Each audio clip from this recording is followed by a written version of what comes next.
choice he has. But it's nice to see everybody's ready, and I do believe we should be hopping to the server very soon to decide. I like the white tank top. It shows he means business, right? That's a bold statement. Oh, and when I wear a tank top on broadcast, I'm sent to HR. Come on. Well, yeah. It's not fair. Not fair. Mm-hmm. I know. It's a cruel world. Mm-hmm. And he doesn't have the vanity lights on today, so yeah, he's fully focused on the game. Seems like they all are. You know, I don't know how you sort of psych yourself up going into a game like this. Obviously, these players, especially, I guess you could go as far as to say everybody other than Alv has had experience in these kind of scenarios. Even for some of these bigger online tournaments, being in these grand final situations. I mean, Krad's like a super, super experienced player. He's been in spots like this plenty of times. But for Alv, you know, this is probably the biggest game of his career. In fact, it almost definitely is the biggest game of his career so far. And it'd be interesting to see sort of mentally how he comes into this match. So far, nerves have not got to him at all. The quarterfinals, the semi-finals, there's been no trouble whatsoever. But now, grand finals, there's more eyeballs on you. It definitely feels like there's a lot more weight behind this game. And it will be interesting to see if he does bring out his A performance, or whether we do see any kind of drop off on him. Because again, you know, this is nerve-wracking stuff. He's a young player, and this is definitely the biggest game he's played so far. Of course, it's not just the eyeballs, it's not just the psychological pressure, right? There is also the very real pressure of knowing that the difference between first and second place is $10,000, because the first place victors are going to be getting $20K, and the second place is going to be walking away with just $10K after that. Yes, yeah, a lot of money on the line, for these guys. That's a decent chunk of change. I mean, frankly, for anybody, that's a decent chunk of change. So, yeah, no doubt about that. It's quite a top-heavy prize pool as well, you know. It's only actually top 4 that got any prize money payout. So, yeah, eyeballers sneaking into that semi-final spot, backed themselves $5,000, and yeah, there's a lot to play for here. Yeah, and there have been some really good performances throughout this tournament, right? Like one of the Cinderella runs you were talking about, right? Eyeballers. I really did want to see them make it all the way through to the end just because of how good they looked after having, honestly, a terrible 2024. We barely saw anything coming out from Eyeballers. A little, it's a bit sad that we do see their run come to an end, but of course, everybody's here to play, so you are going to see situations like that. But we've got our eyes dead focus on 9 Pandas versus Wildcard right now, so that's the conversation we're going to be having. Is there anyone in specific that you're looking out for? Because I personally really want to watch the dynamic between Alv and Fuzi, but then, you know, perhaps there's some other things to be looking out for. What do you think?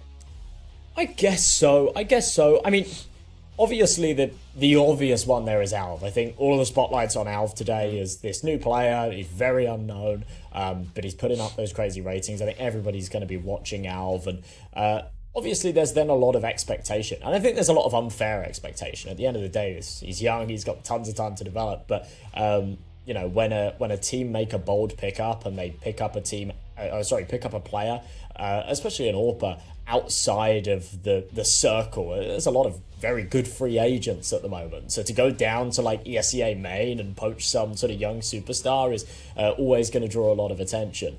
But yeah, there are a couple of other sort of key pieces that need to step up today. I think Susp sort of falls into that bracket. He was very, very good in both of those earlier playoffs games, and yeah, definitely a player to watch out for today. But we're already underway into the pistol round, and we see those odds from our partners over at Stake. 9 Pandas, your slight favourites here in this first map, and Krad wants to solidify that lovely opening headshot. Yeah, and we'll see if they can continue to carry this forward. No, Fuzi, Stanislaw fighting back. 3 versus 3 already. As we head into the rest of the pistol round, Shelfie, headshot found. And that, my friend, does mean that they can now navigate towards the B bomb site. Susp, single defender. Dilladez should be getting ready to dome him now. Susp, as soon as he falls, that puts Sonic and Stanislaw into parallel. You know, Stanislaw is one of the players that I am going to have under a microscope because the dynamic between him and Shelfie is going to matter quite a lot. Ooh. And we get to see it immediately. IGL versus IGL violence. Sonic coming in for the 1v1 retake now after getting the kill onto Shelfie. Moving into the B-bomb site. Doesn't have info on Result anymore. He's been a bit too quiet. Sonic looking for every single angle. Doesn't have a kit. Might be able to pick one up from a teammate. Knows that he's skirting around the box. Oh, pulls out his knife at the wrong time. And Result will find a great result for 9Pandas. You can see the caliber increase as now the stakes are higher. There's no whiff shots. It was very, very crisp in that pistol round. A lot of beautiful one-taps, but ultimately, narrowly go in the favour of 9Pandas, getting that bomb plant as well. Bit of cash to work with. Rifles out on 4, Scout on Alv. On the other side of things, it is actually a force buy out of Wildcard. So Fuzi's got that Scout of his own, a few upgraded pistols. We're ready to rock once again, but quite a heavy stack here on the A site. 9Pandas are not playing into the bait. They are very disciplined, spread around the map, looking for this mid control instead. I'm really happy to see that we get to see the pistol round be down to a 1 versus 1. Just sets the bar for what we should be expecting from the rest of the game. 9Pandas, you're right. The discipline. Do not run into the pistols just yet, but you've got to remember, they can't abandon all information, and I do think they have a decent idea of that. As they start taking control of tunnels, they've got 2 players up forward. Short will be a point of contention as well. The only thing stopping the fight is the smoke obscuring them. Shalfie falls. Dilladis could be in trouble. No, he is going to be the trouble. Crad now making way onto the B site, looking for more victims. Result in the meantime cutting off blood supply from the rotations, and Fuzi will be left on an island, and that island, my friend, will very quickly be waterlogged. 2 rounds for 9Pandas. Yeah, nice and tidy, considering how that started as well. The fact they only get away with a single casualty is reasonably impressive in itself, you know. It's sometimes a double-edged sword. You want to take those rounds with a slower approach. You want to make sure that you don't walk into a pistol stack. But then at the same time, every second that ticks on that clock puts more pressure on you. And when you do eventually go for that execution, if you leave it too late and you do gamble wrong, you do play into those pistols, then that can really, really plague you. But they'll have a bit of a freebie here. At least they should do against the Eco. A couple of Deagles maybe could do some damage, but we expect 9Pandas to get this done in a clean fashion and make this a third. Over the past couple of days, we have actually seen 2 full Eco round wins out of Wildcard, so it is somewhat their forte. But this one, not looking too promising. And while we're on the subject of Eco round wins, right? That was one of the weaknesses of Wildcard being exposed. Like, although I guess it's great that they can win swing rounds, but the fact that when they played against Sinners, it came so close despite the fact that they were winning so many of these Eco rounds, it's very worrying if you're a Wildcard fan. 9Pandas, though, should have no trouble getting this third. All should be going according to plan. They still need to rotate the bomb over, and that's going to take a little while, but with 50 seconds, they've got enough of a surplus. Any damage is good damage here. Fuzi on that Galil, I mean, he's not too bothered about saving it. They're going to have enough cash to go for those upgraded rifles in the next round regardless, but they won't be able to get an exit either. So, third on the board for 9Pandas. A very comfortable start here for their T-side of Dust 2, but they are going to be playing somewhat of a bonus here. Alv tosses away the Scout, upgrades into that AWP. I like it. He's not been able to have too much impact with it, and now wants the big green that can really do the damage to Fuzi. The last thing you want is a pea shooter against that cannon. Boosted up for the cross. Yeah, it's smoked. He won't get any sightline. Still the 2 Galils in play. So very quick control being established, and nade to pop the smoke. Try and make sure that the B-side players are going to be kept engaged here. Wildcard, big lack of mid-presence, could be the exact hole in their defense that 9Pandas are looking to exploit. Look at this, they're walking straight out of mid, and that is the one setup that is very potent against whatever Wildcard is playing right now. Sonic, responsible for keeping a finger on the pulse, and he'll have a finger on the trigger as well. Shalfie, down. Now, 9Pandas, they've got to work with contingencies, popping through the smoke. Fuzi will be punished. There's a second one coming soon, though, and the flashbang is perfect, but Alv is going to respond. The young new Opper, responsible for keeping his team alive on middle. Result in the meantime will open up new avenues on long. And now it's on for a very annoying retake coming in from CT spawn. Alv holding the angle, making it difficult to creep up on the short box, so Sonic will not have many options. Molotov as a faux smoke. Start through. Oh no, Sus has the right idea. Alv, the biggest line of defense, now punished. And it comes down to a 2-on-2. 40 seconds on the clock, and they need to bring the bomb here. They need to find duels. Sonic is in a good position as well. This comes down to the duels. Result, punished. And this bomber, he's essentially going to be walking the plank here, Josh. He hasn't got time to go for anything else either. Just needs to send it up long, but with 20 seconds continuing to tick away, I think he knows that his days are numbered. He's got to just make this commitment, but an off angle and caught with a nade out. Sonic doesn't capitalise upon it first time round, but does so on his second opportunity. So Wildcard with the first on the board. A better round for sure, but a strange start, an interesting setup, and then I think Fuzi kind of walking through the smoke dry here with the AWP was pretty wild. And he's lucky that his teammates sort of pick up the pieces and swing that back their way, because that could have been a real disaster. It's interesting because Fuzi essentially acts as bait, because they're thinking one player already came out of the smoke. There's no way there's going to be a second one, right? They're not ready for it. And there's also an additional flashbang to allow for the second peek.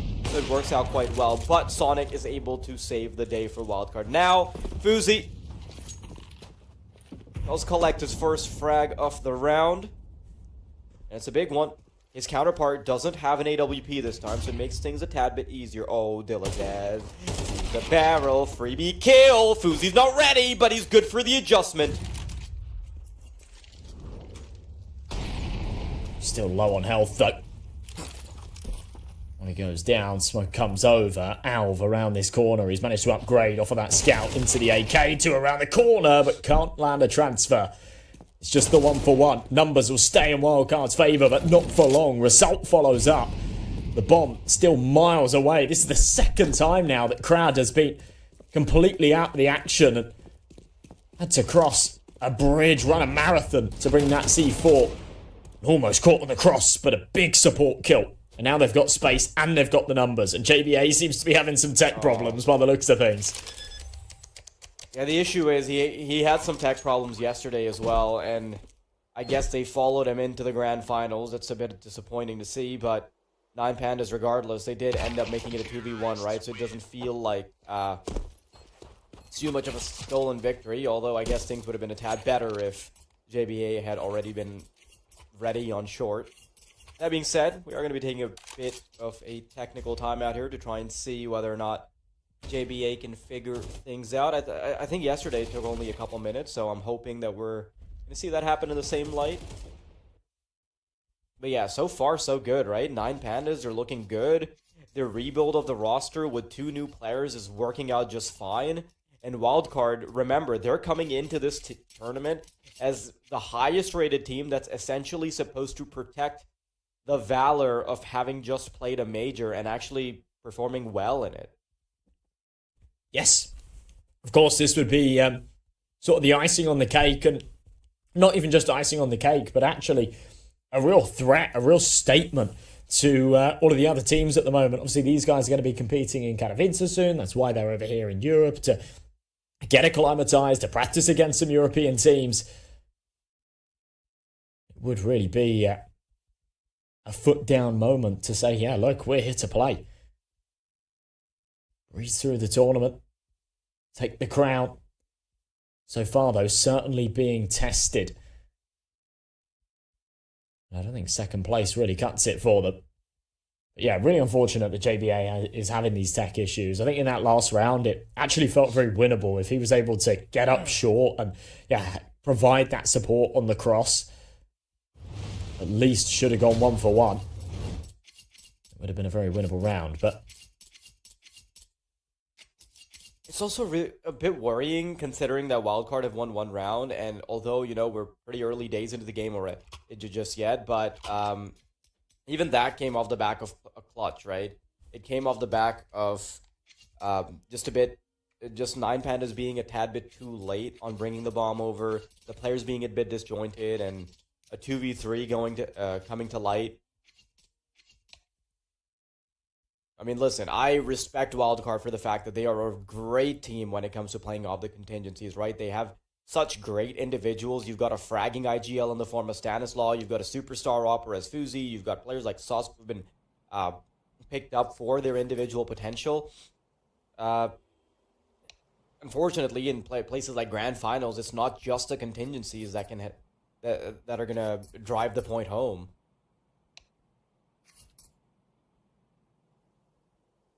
Well.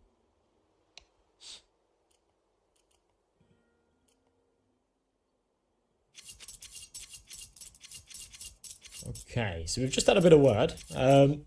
Lovely bit of sportsmanship taking place here in the Grand Finals. And, you know, it should just be standard, but it's always nice to hear it. They're giving each other a bit of their technical pauses to make sure that this issue is resolved and ironed out and no one's forced to play 4v5. Yeah, I love it. If only my face-it opposition would ever do that for me. Yeah, no, everyone's too elo hungry. But isn't it a real telltale sign when there's this much at stake and yeah, still people are just decent, right? But especially because you have to consider the 9 Pandas are the underdogs coming into this, right? Yeah.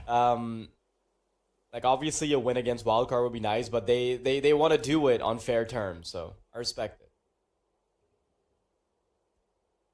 It doesn't feel as sweet, you know, and when it comes off of a cheated victory, let's call it. Mm-hmm. But yeah, hopefully things should be sorted out soon. I think JBA is joining back now. There we go. Yeah, just a PC crash. Had to restart things, make sure that everything's working properly. We're back. Nope. I thought we were back into the action, but he's got to restart the game real quick. So we'll be another couple of minutes or so.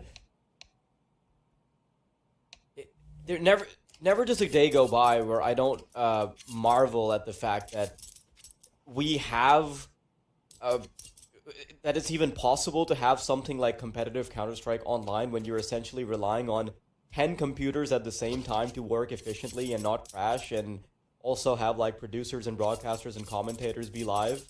Like, I'm surprised we don't have more technical timeouts, right? Like, this is essentially a wonder of the world. Yeah. Yeah, no, I'm with you. All the moving cogs, all the pieces. Mm-hmm. He's always bouncing. Oh, okay. We just got word that they're flaming him in chat for forgetting to turn on anti-cheat. Ah. There we go. Alrighty, well, we're ready to rumble once again. Wildcard with a bit of a half bias and upgraded pistols out, but nothing too substantial invested. Although with 2k in the bank, they will still be able to buy into the next. Trying to breach out along. Nobody to contest it here on the CT side. The smoke's been dropped, but 9 Pandas have got all of the space in the world because this is a heavy B stack and no one's home. Susp's aggression might merit him a kill, though, if he can find the head. There it is, man advantage, and an AK obtained. More than that, it's also early information, right? By the time they start making their way over to the cross, you're already going to see rotations coming back in. And now Susp has a rifle to make it work. And the good thing is, if he goes the whole way around, he might be able to find the flank as well. But no, he goes into LT. Instead, he wants to take the safe route so he can help out from short. Now, it's all about making the cross across the deadly bridge. Krad, first one on the bomb site, responsible for making sure that it's safe for his teammates. A safe passage for them to make it through. And with a minute on the clock, I guess they can still make the cogs turn a little while, but it's giving more and more time for Wildcard to be exploratory. Now it's going to become a bit too obvious that this is a full A-site push, and Wildcard are super ready for it, getting ready for the boost. JBA might be able to interrupt. No, prioritizes another target. The bomb will go down, but there's so much damage being inflicted. Deagle's popping off. Fuzi with a double. Alf needs to go nuclear, but what can he do with a solitary AWB? Wildcard go supernova to get themselves a second. Oh my goodness, you can see the grins on their faces, except for Susp, he's locked in, but some ridiculous shots being hit here. Remember, there was only actually 3 Desert Eagles in play, and all of them put to good use. This one, oh my, just criminal from Fuzi. Disgusting.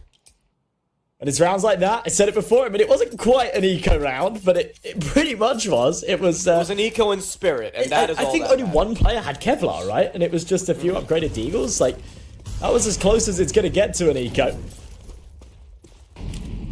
The Yeah, we didn't even really get to see the rifle in action, but look at this from 9 Pandas. They want to book this a little bit faster. Shalfie walking through the flames, his feet burning, but he is dedicated to the cause. Susp avoiding flashbangs, finds 2 kills, on for the third, a spray transfer onto the fourth as well, and that is a full push being decimated by the man in the tank top. Oh, my heart can't handle it. What a start to the grand finals. Oh, what a way to close out the round as well. Stan just right through the door. This is a frag fest. Everybody smashing heads. Another beautiful clip found there by Susp. No doubt he's the player of the round. So clean. I'm glad you had him under the microscope when we were talking about this in the pregame, because he's responsible for getting full information on the previous round when he pushes in with the 5-7, and now just beautiful transfer to find the final fourth as well. I mean, it would have been good enough if he got 1 or 2, right? But he really drives the point home there. And now, 9 Pandas down to the measly pistol. Now all you can do is sit around, twiddle your thumbs, wait for the utility to expire from Wildcard. In the meantime, or perhaps use it as a faux timeout to talk to each other. Their spray transfer is a lot harder than they look. And yeah, you're right. They are actually just using this as a creative timeout. And I like it. You know, realistically, they're not expecting to get much out of this round. Ordinarily, maybe with pistols like this, you send it towards B, you try and overwhelm the anchor and get a plant. But after what they were delivered from Susp last round, I think they're very aware that that's unlikely to become a reality. So, yeah, talk things over. They've realised that they've sort of lost control in these last couple of rounds, and they'll just send it down mid, see if they can overwhelm this Zorb. Fuzi has connected a shot, it's not lethal. Second time round will be. Should just be a bit of a firing range, okay. Yeah, a couple of big kills, and the AWP picked up as well, maybe more. There it is, 2v2, not like this. That's an AWP recovered in the hands of Krad himself. And there's only one defender on either bomb site. Pick your poison, my friends. JBA wants to be the chalice that poisons them. JBA, the swing, the jump up, and both kills found. Oof. What a crisis averted. Yeah, okay. Sigh of relief. Interesting he doesn't pick up that AWP as well. I mean, Fuzi's got 11k, so he says, you know what, hold on to that AK, I'll buy one. But, yeah, wild stuff. This one took a pretty sinister turn, didn't it? Just when it looked like they had it under control. Simultaneously, we just see these pistols swing, smash the heads. Big pig from Krad here. Can't believe that came down to a 2v2. It's unfortunate they weren't expecting JBA on the ramp. Big early kill this time round, though. Fuzi onto result. The man advantage in their favour. This is to take the lead here.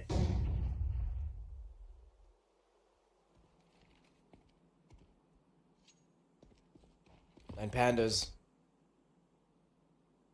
It was a cool attempt in the previous round, but when all is said and done, when the grand scoreboard rings true, it's 4-4. Wildcard. Right back, contesting for the driver's seat. 9 Pandas. They found a fair bit of success actually coming out of middle, but actually converting onto a bomb site is a completely different task. They poke around mid, perhaps incentivize rotations, but they haven't made any commitments just yet. Playing it slow. Smoke to the left side of middle does sell the idea that they might have crossed over into CT spawn, which is going to force the A-side players to be a tad bit more cognizant here. Ooh. When they're not, they'll get punished. That's really cheeky from Dilladez. I like it, and it pays off. Oh, thought he might have time to rattle off a second shot there. Instead, Alf comes out on top, picks up his trusty sniper. Now needs to do more with it, playing around the edge of the smoke. It is a dangerous game that Stan is teetering with. Does get taken out, but Susp delivers down below. And a 2v2 once again. Bomb should have no trouble getting planted. Shalfie holding a very tight angle, but one that is super deadly as well. Alv jump up on top of the box, looking for the head, and will feed Sonic a bullet. 9 Pandas not willing to let go of their lead just yet. They allowed the tie-up, but no more. That's a better round for sure. And as I say, I really like this from Dilladez. You know, I think the last thing you expect as an A player is when that CT smoke goes up for someone to just walk right through it. Catch you with your pants down. Dilladez won't be allowed to do that again. They'll be waiting for it next time, but I like it. I'm a bit surprised they're not ready for it, because Dilodez also did drop a smoke towards the left side of middle, which should be communicated by the B side players. But then perhaps they might overcook the thinking there and think, hey, he's smoking the left side, so we think we have to pay attention to CT spawn while they're cooking something up on short and long, and therefore they try and just completely ignore it. But of course, that's just the rock, paper, and scissors of a Counter-Strike. An endless cycle. Much like what you would see when you're overcooking the thought process about a fake defuse. Is he defusing? No, he's faking the fake defuse. No, he's faking the fake of the fake defuse. Things like that. Get out of my head. He's a mistake. Ooh, Sauce. He's been so good as the B-side anchor, and for good reason, right? The riflery's been fantastic. He's been good on the retakes as well. Like, that's a man you want on the team.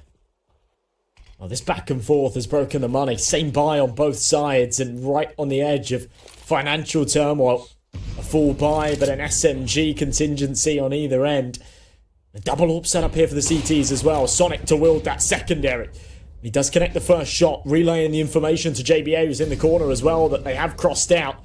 With Alv on the angle, he surely can't repeat, not without a flashbang. If he does, he's dead to rights and just inching around this corner. Will be punished. JBA cleared as well. And the tide's been turned. A man advantage now in their favour. Uzi has to hit some really difficult shots as they come around. Shalfie caught on the jump. Finds another. No! Dilodez will punish instead. Krad coming in from short is the contingency they needed. Stanislaw, the IGL, now reeling in from long. But he's too far from the action. He doesn't even have the right weapon. Even if he picks something up in the process, it shouldn't matter all that much. 9 Pandas, they have Wildcard's number. They have been prank calling them for quite a while now. It's just cruel, the one man to survive as well as Stanislaw, who's only got that MP9. There are a couple of weapons retrievable around him, but he's not even playing for this round. He wants exits. When that bomb goes boom, if no one exits out along, he'll grab one of those rifles. They do, then he'll try and take him down with him, and Alv, yeah, teetering towards it, sees the shadow, hits the shot, and Stanislaw gets nothing out of that ordeal. So it will be an eco round for them in the next, just 2k in the bank across the board here for Wildcard. And despite their mini resurgence, they are still stuck in the mud and trailing by 2. A couple of nice shots here. It's still not enough.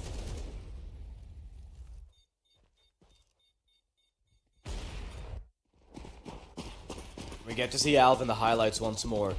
Going 9 and 6 right now, he's really delivering, right? He's a young gun on the team. He has some of the most pressure, at least allegedly. Doesn't seem like he's playing with any of it, though. Wildcard with a completely flattened economy. Now just have to fork over that 7th to 9 Pandas. Yeah, no surprise there. They actually went for the B stack last time they were on an eco as well. It didn't pay off, but once again, they've made the same mistake. Shalfie over the top, spots the pistols. It's another very snappy response out of Sus, but only good for the one. It should be a clean-up. Crew? No, okay. A rifle recovered. Alv hits the shot back. JBA now just on a save mission, I guess. They should have the information that he's tagged down low. I'd be surprised if they don't hunt for him here. There's not tons of cash in the bank though for the T side, so certainly could justify just letting him get away with this. Either way, final round of the half to come in the next. An AK would be a prize that Wildcard would accept with open arms, and they will be allowed it. No one going to press any further. The 7th round for 9 Pandas.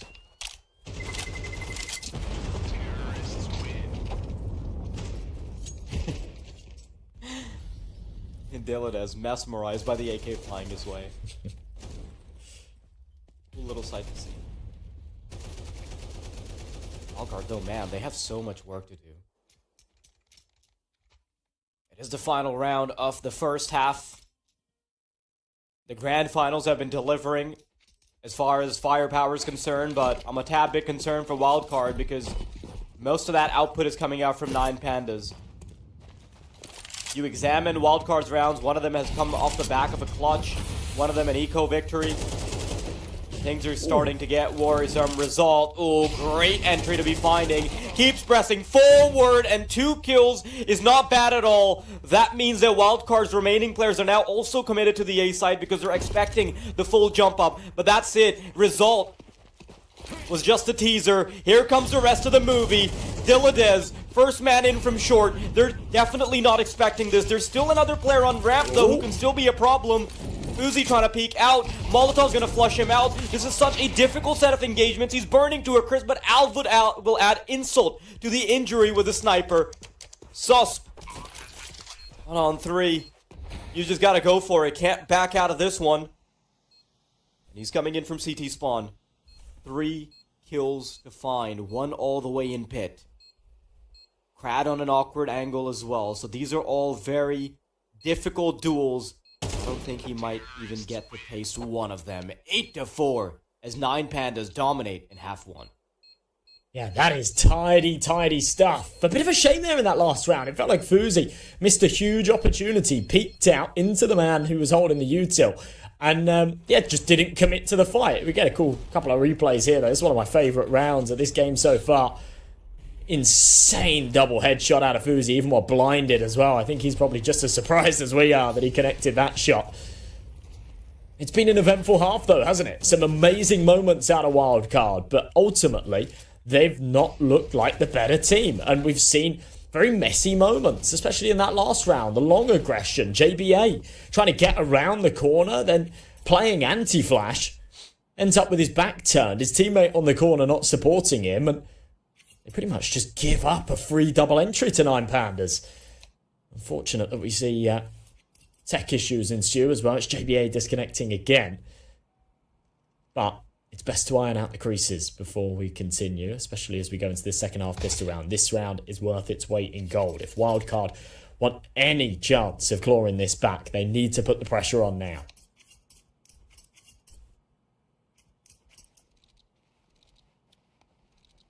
Can't feel good if you're having tech issues in the grand finals, but it's the nature of CS sometimes. Man, Susp looks kind of menacing walking towards the camera in the tank top, I'm not gonna lie. Yeah, I flinched. You gotta scare the commentators, man.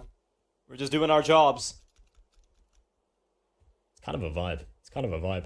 When I was out of Frag in December, there was a team called Stand On Business, and they all wore, like, white tank tops, and then they wrote their name on the back of their tank tops in Sharpie.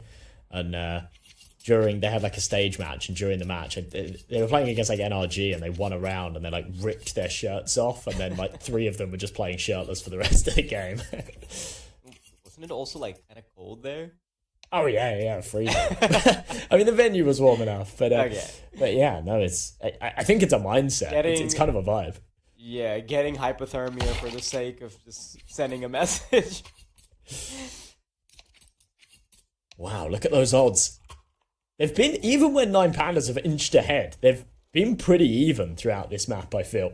That's the first time we've seen those stake odds come up, and they really heavily lean in one team's favour. Oh no.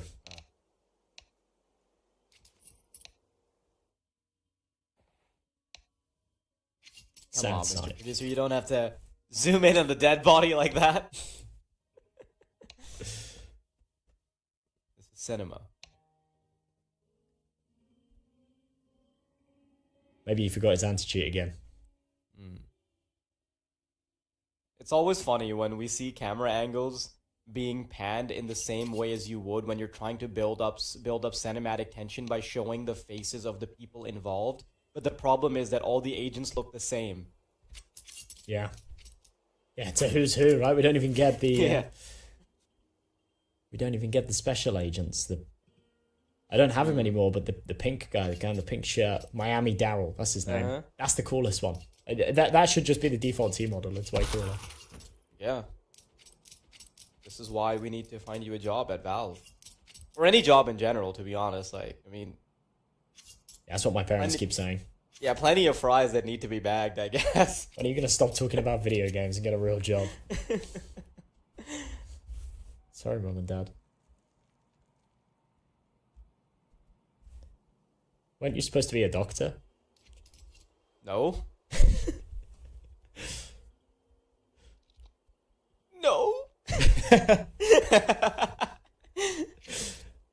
I think that's maybe the impression you would get because I am from the subcontinent, but no, my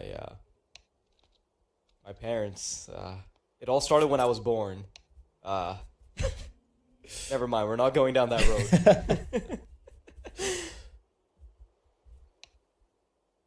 How do you deal with this frustration here, Josh? If you're JBA, Honestly, like, it's such a tilting time to have tech issues, isn't it? And even just as a team, I think it brings the entire morale down. Anytime you sort of build some kind of momentum, or even going into the second half.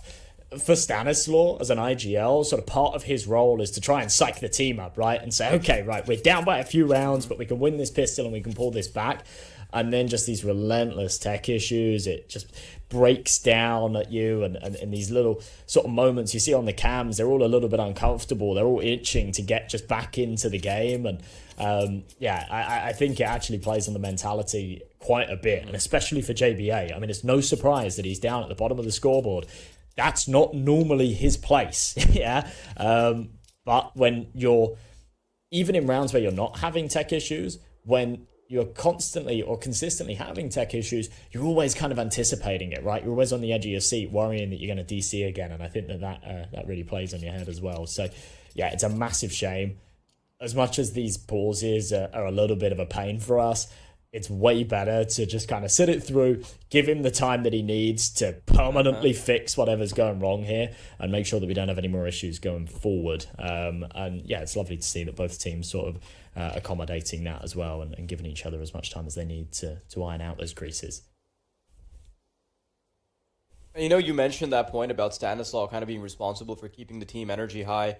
Part of the way he's done this in the past is by just being a fragging IGL. The fact that he can, in fact, spearhead a lot of these pushes. He's responsible for so many of those kills. And, you know, when you're playing with a player who's calling the shots and he is also, in fact, shooting back, you feel very energetic. You'll feel great. The team environment is going to feel awesome, right? So I guess it's a bit of a double-edged sword when Stanislaw, he's performing, everybody else, their levels is going to be raised all that much. But when he's not really popping off, then it is, it might also get in his own head, because perhaps his energy is tied to how well he's playing as well. And that tends to happen to players who generally delegate the responsibility of getting a lot of kills to themselves. When the metric you have for yourself for a successful performance is in fact kills, then your energy might be affected even as an IGL if you're not really getting all that output. Now, I believe we do have JBA back on the server, but I'm not sure for how long that's going to be the case, because his PC has been very unkind to him. I pray he's here to stay.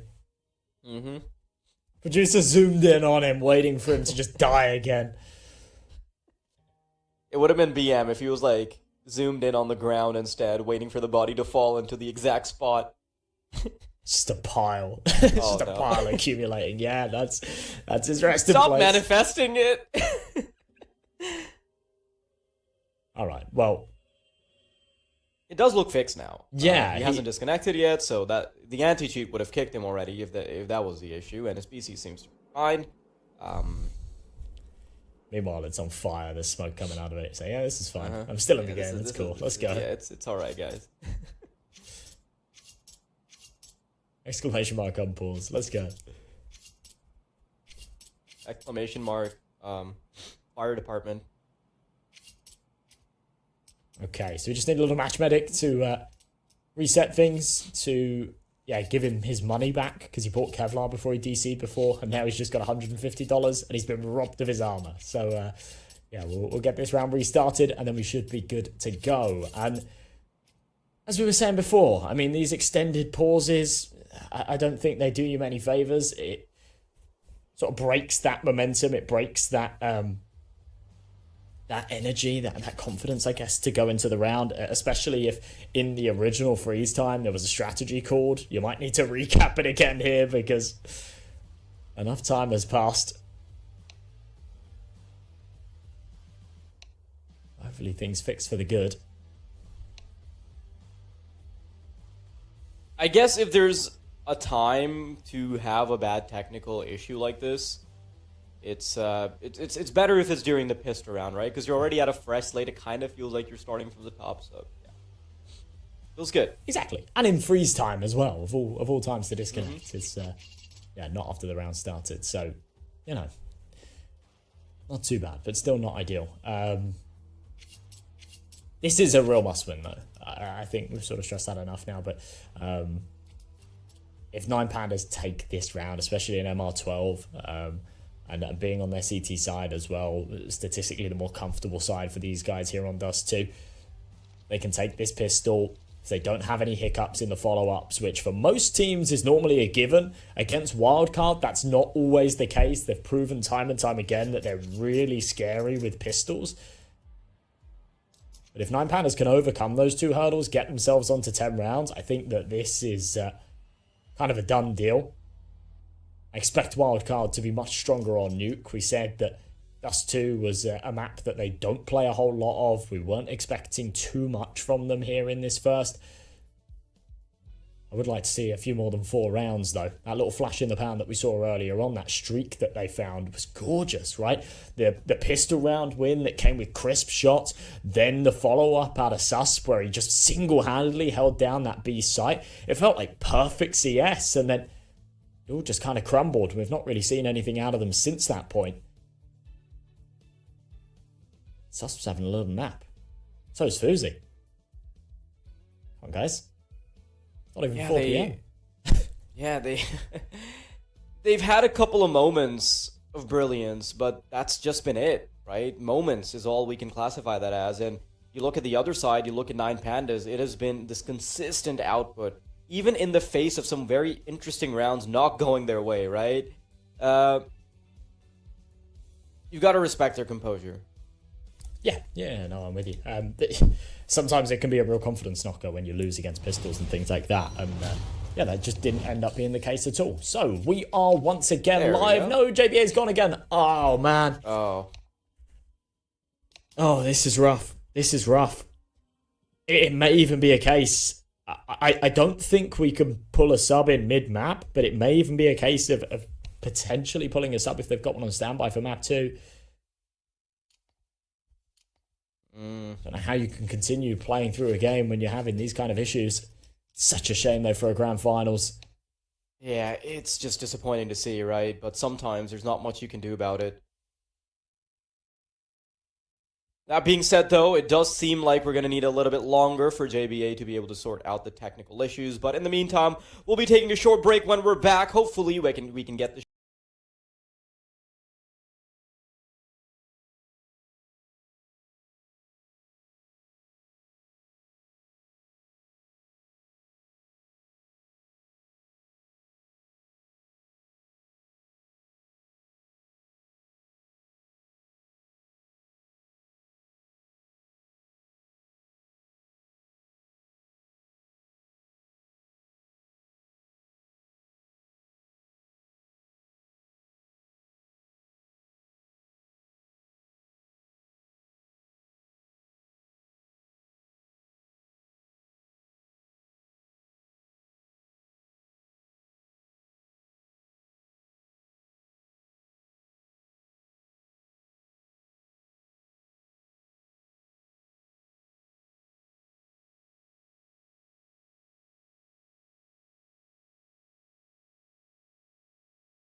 for a smooth road ahead, and Wildcard are going to try and get out along here. Result, the only man to stand in their way, and on the peak, it's a clean headshot, and he just gets out of there. No trouble, no trade, and he can relay this information, but no one seems to be in too much of a hurry. Instead, they're going for the flank.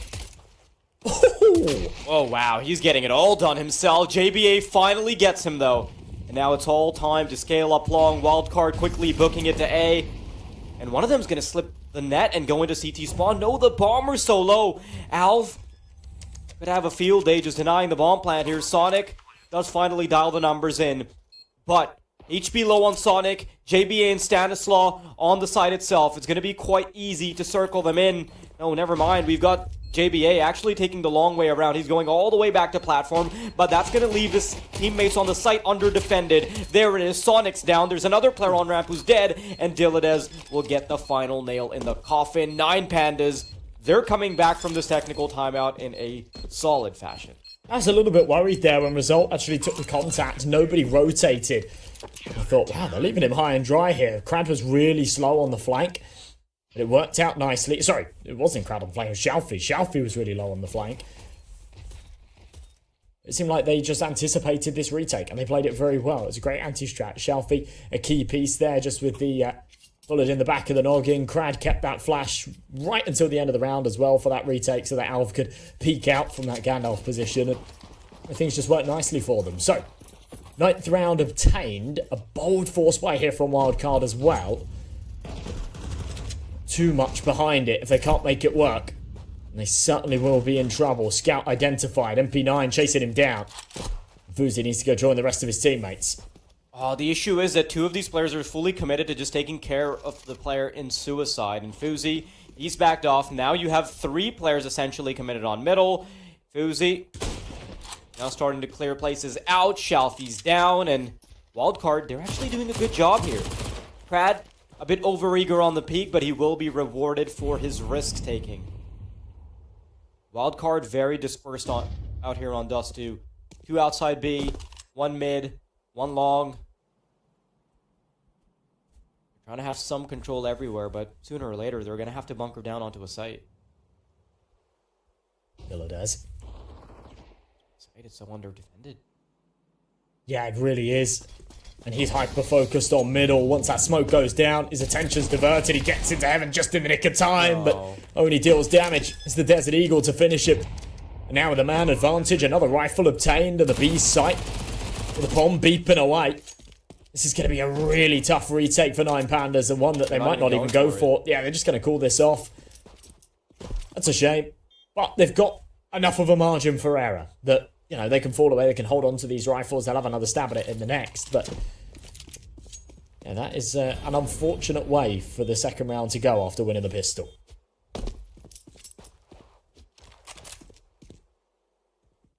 Nine Pandas were so committed to the cause in defending middle, making sure that nobody can go through from short, that they completely under-defended the B-bomb site. The 2-player walk-up from Wildcard was the perfect solution to this. You can see Sonic slip the net. Diladez is not ready for him. And that is how the cookie has finally crumbled. Wildcard now with 5, and although they can't quite puff out their chest just yet, this is still a really good start. And listen, MR12 is always going to keep you in punching contention, right? Like in punching distance. 4 rounds as the difference when this has looked very dominant for 9 Pandas. This is something that Wildcard can definitely come back from. Now, we've received word that Stanislaw is now having some issues with his keyboard, so I'm hoping we're not locked in for another timeout, but crossing your fingers only goes so far. Yeah, it hasn't worked too well for us so far today, has it? But yeah, it feels like the stars are really aligning here for a Wildcard comeback. You say there's only 4 rounds in it, and when you look at the 9 Pandas money, okay, they saved in the last round. It means that the buy here isn't too great. They've got a couple of MP9s, a FAMAS. And if they can't make it work, then it'll be an eco in the next, and Wildcard will pull this all the way back to 9-7. And then all of a sudden, this massive disparity and this sort of clear difference between these two teams, that has been quite stark, right? I think 9 Pandas have definitely looked like the better team so far this map. is no longer really reflected in the scoreline. So, rifles out for the T side. Couple of Galils, but ultimately, it's the rifles all round. 2 AKs at M4, and we're good to go. Round now live, keyboard issues fixed, and pressure towards long from both ends as well. Spams through. Oh, that's a big kill from Sonic. An early kill that isn't immediately converted. I like this. They're going to pace themselves. Crad, in the meantime, is trying to find a nasty timing. He, in fact, creeps forward after that first kill.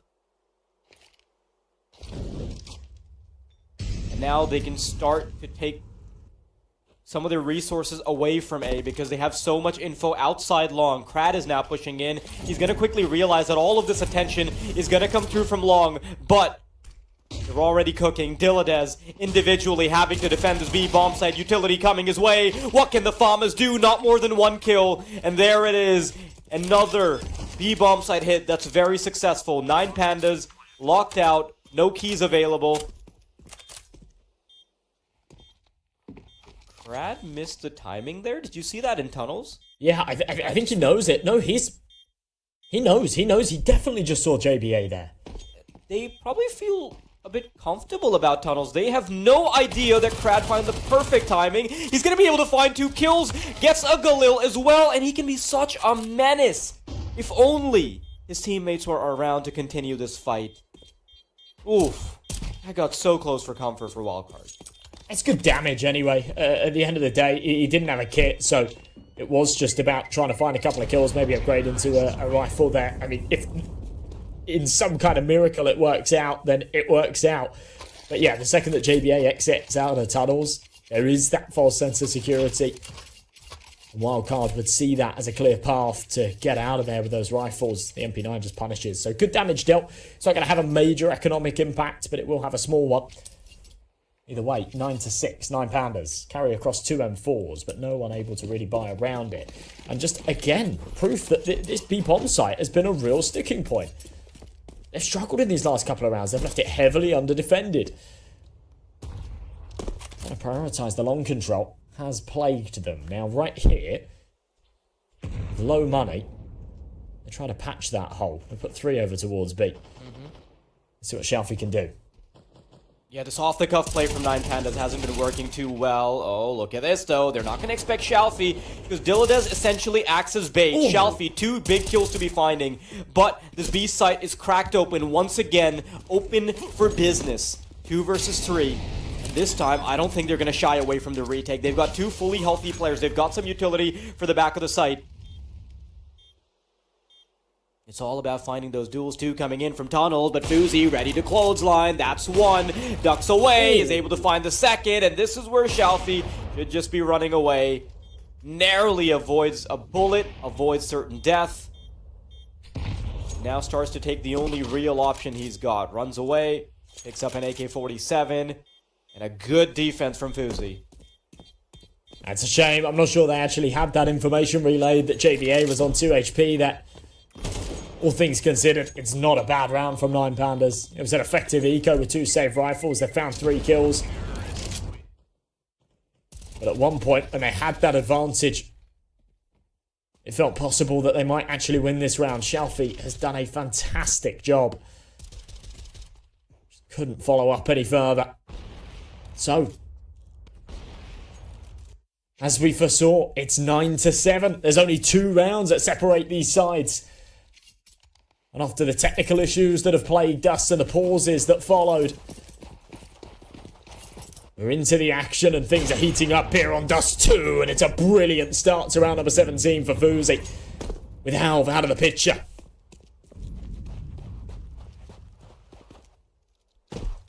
Cannot believe we're seeing Wildcard come back not only from such a big deficit in terms of the rounds, in terms of the domination we were seeing from 9 Pandas, right?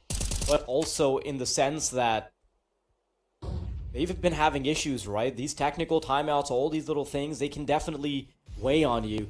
Not for Wildcard. They're still wanting to put a foot on the gas. 3 players teed up to potentially go out middle or short. 1 player on either extremity. The bomb should be joining short very soon. 9 Pandas, they've been generally playing off the cuff, but this is one of the first few times where they're playing super passive. Just playing off the bomb sites. Once again, bread and butter. It's the B-side hits here, Josh. Yeah, no surprise, it's their destination of choice again. If Fuzi gets good timing, he should be good for one, but no, Crad instead peeks out the perfect moment, takes two. JBA now has to try and trade this out, and he will. Both going his way as he strips the heads off their shoulders. And it all happens so fast that Result and Shalfie have not moved a muscle. And they won't do so. They have to give this up. The B site breached again. And they don't have enough equity in this retake to give it a go. So they'll hold on to these rifles. It's going to be 8 for Wildcard. And they've found the Achilles heel of this 9 Pandas defense. It's this B site. And they're just going to rinse and repeat it until it stops working. The problem there is that even when they're trying to defend against the B-side, right, Crad does some incredible work finding 2 kills. He stops the initial push from Wildcard, but Dilladez is in such an awkward position with the AWP where perhaps if he was watching tunnels, it would be a much easier affair for Crad to just focus on door and window. So not exactly the weapon of choice you would want in a full 5-man push coming your way, but with 1 round separating 9 Pandas in Wildcard, and not a whole lot of money lining the wallets of 9 Pandas, suddenly Wildcard's chances are looking oh so much better here, Josh. They certainly are. And does not surprise me that 9 Pandas call a pause here. Step back, talk things over. What the hell is going wrong? They had such a huge lead. Remember, they were 8-4 up at the halfway point. They won the pistol round. It felt like the end was in sight here for Dust 2, and instead, what followed was forced by a loss,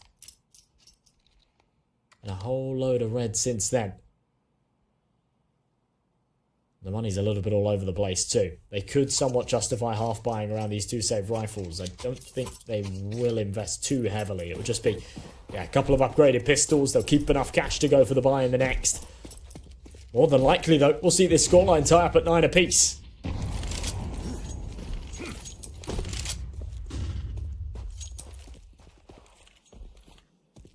It does seem like an inevitability.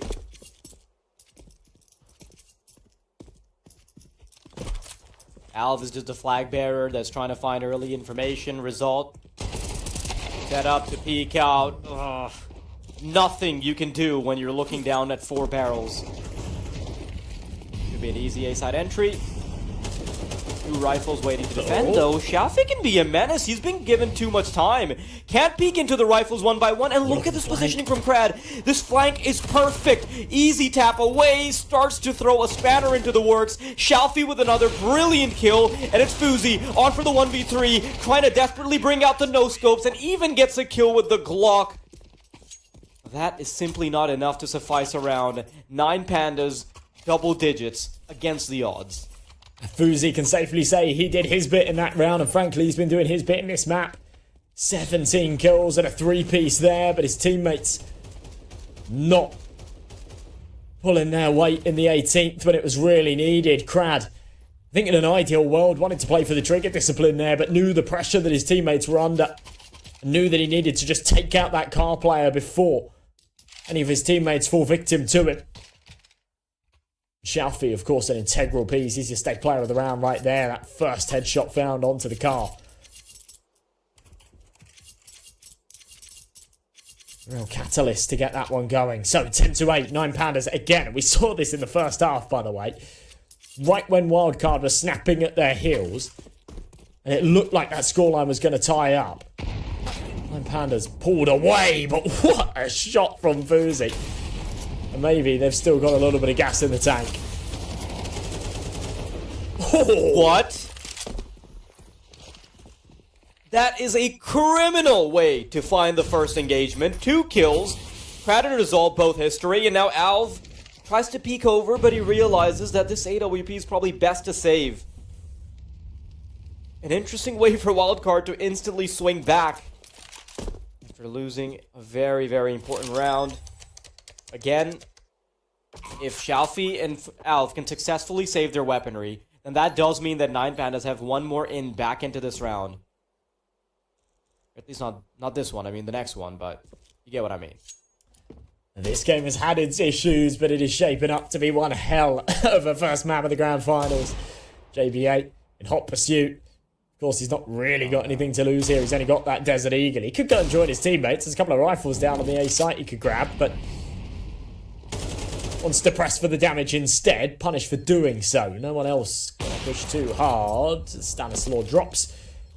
They will shrug their shoulders and let these two rifles go awry. 9 Pandas won't make it work there in the 19th, but carrying across an AK and an AWP, and both Elv and Xiaofu with loads of money in the bank, they can drop. We will see a full buy out of them once again. Wildcard, though, that was one hell of a response. An insane shot from Fuzi to get it going. Brilliant support flashes out along, and Susp's double. Just perfect. We'll see it again here. So reactive. The second that nade comes in, he just smokes it off, gets the flashbang from Fuzi over the top, and lines up a beautiful strike. Suspect is going for it again. He's now feeling confident on those long engagements, and for good reason, right? Crad quickly dug a grave. And just consistently losing a player on the defense means that you're scrambling, you're looking for information, you're always having to play off the back of contingencies. And 9 Pandas, and they played off the cuff, it wasn't working all that well. Now that they're accustoming themselves to some more passivity outside of just a long aggression, they are being met with deadly force. So Wildcard, they found a good solution to this. Flashbang to get access to short. Pushes off the AWP player, but Al, he's getting a bit antsy. He wants to try and push in. They're very slowly pushing the angles back. No, Fuzi, it's away with murder. And Al gets off the angle because it's smoked out. Once again, 9 Pandas completely locked out. Their teammates are trying to help, but the B-side anchor has his work cut out for him. Beautiful shot from Sonic, but that's not going to protect Diladez by any stretch of the imagination. Wildcard, a beautiful way to get double digits. Now, honestly, they've done such a good job at just isolating this B player.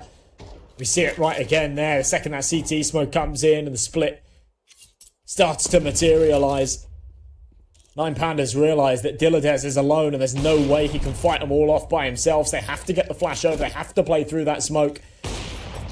They're met with resistance. Fuzi's been a major, major thorn in their side as well. Even at the start of this round when Sus was tagged down low, Fuzi dropped him that AWP over, swapped to the rifle. He was that first point of contact. He was the entry that flicked up off onto the off angle on CT.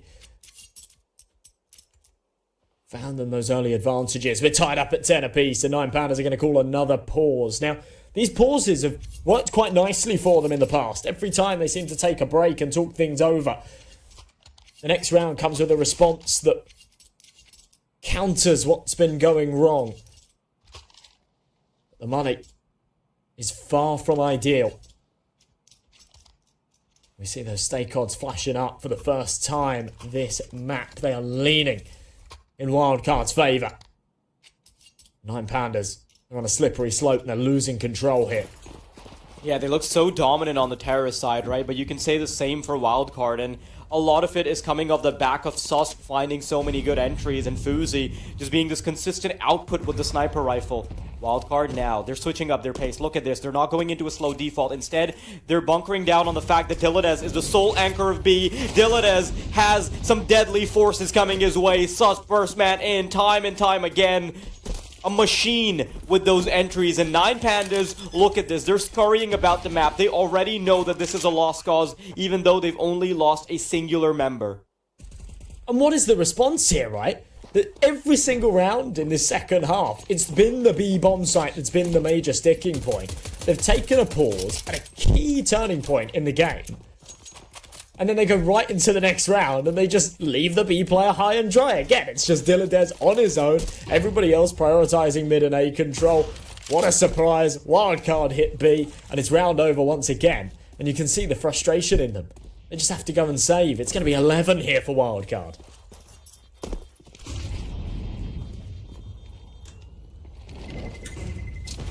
I'm just super impressed that the timeouts have not phased Wildcard whatsoever. If anything, they look way better after that, and perhaps it's because now that they've gotten the technical issues out of the way, they can finally focus on their game.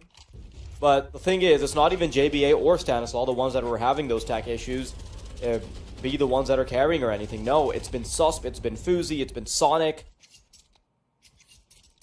And although there's a much more even performance if you look at the side of 9 Pandas, most of those kills, most of those numbers are coming off the back of what we saw on half number 1. Wildcard, once again, ready to press the B-side anchor. Man, I feel so bad for Diladez right now. He has so much work to do, but at least he's got Shalfie to help now. Early smoke, though, going to dissuade them from going for anything early. He's just got such a handicap here, right? It's like round after round. Okay, you're the B anchor. Can I have some help, please? No. You're all alone, buddy. You gotta deal with the force yourself. But Wildcard, finally, I guess kind of assume that 9 Pandas have maybe reinforced this B site a little bit. Start to press elsewhere. Then they regroup. It does seem like this beta bomb site back to being the destination of choice. Crad on the rotation here in CT.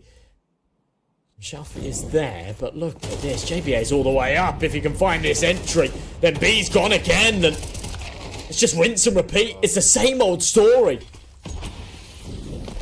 Cannot believe Wildcard has made it work this many times in the same fashion.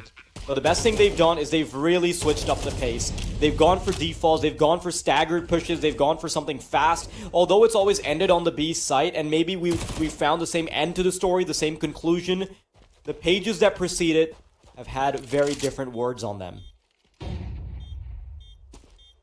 Oh, man. Oh.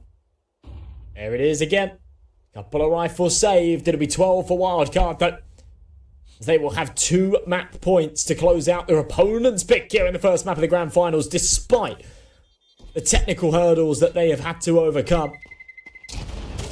So, should have an exit. There it is. I don't think Stanislaw is going to be too phased. Everybody with tons of cash in the bank. 9 Pandas just feeling sore about this. There is a little bit of a silver lining. We said in the pre-game, 9 Pandas are also a good nuke team. Going into map 2, there maybe won't be as much pressure as Wildcard would have felt here coming into this first, but it's quite the statement as a team that barely play this map to snatch it their way in such a fashion. It's the last hurrah here for 9 Pandas. Do or die time, and a big shot from Shalfie and a big time for it.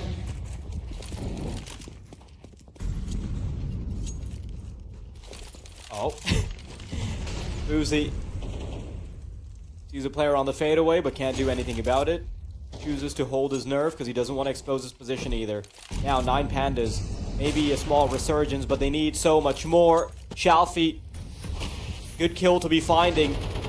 Wildcard, a 3 versus 5. We know that they're good in these haphazard rounds, but I think even this might be a bit too much for them. Alv, expecting it, finds the elbow of Stanislaw, and that just leaves 2 running right at him. Sus, first kill found. Oh no, the Opera might be in trouble. There's a Molotov to chase Shalfie. He'll be knocked out of position. He's getting support all the way from long, but this is still doable for Suspensonic. Result, the wide swing out, jumping on top of the box. Not the wisest of decisions when you've got Result waiting to receive on long. Now, a single round stopping it from the tie. And overtime. Okay, well, it took a long time to pull out that kind of response. Maybe a stroke of luck on Shalfie's side, hitting that opening shot, and a little bit more coming in with the quick switch from Fuzi. He was honed in on that short angle, but ultimately still a great round out of 9 Pandas. Just interesting to me that Wildcard, after having so much success on the B side of things, the first map point that they have, they opt to go elsewhere.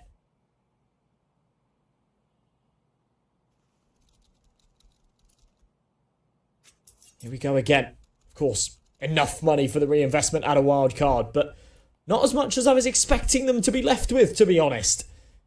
JPA and Stanislaw to pull out the full belt of util each. They need to drop down to the Galil. Certainly still could be sufficient. It's far from perfect. Overtime seems written in the stars, and 9 Pandas hungry to get there.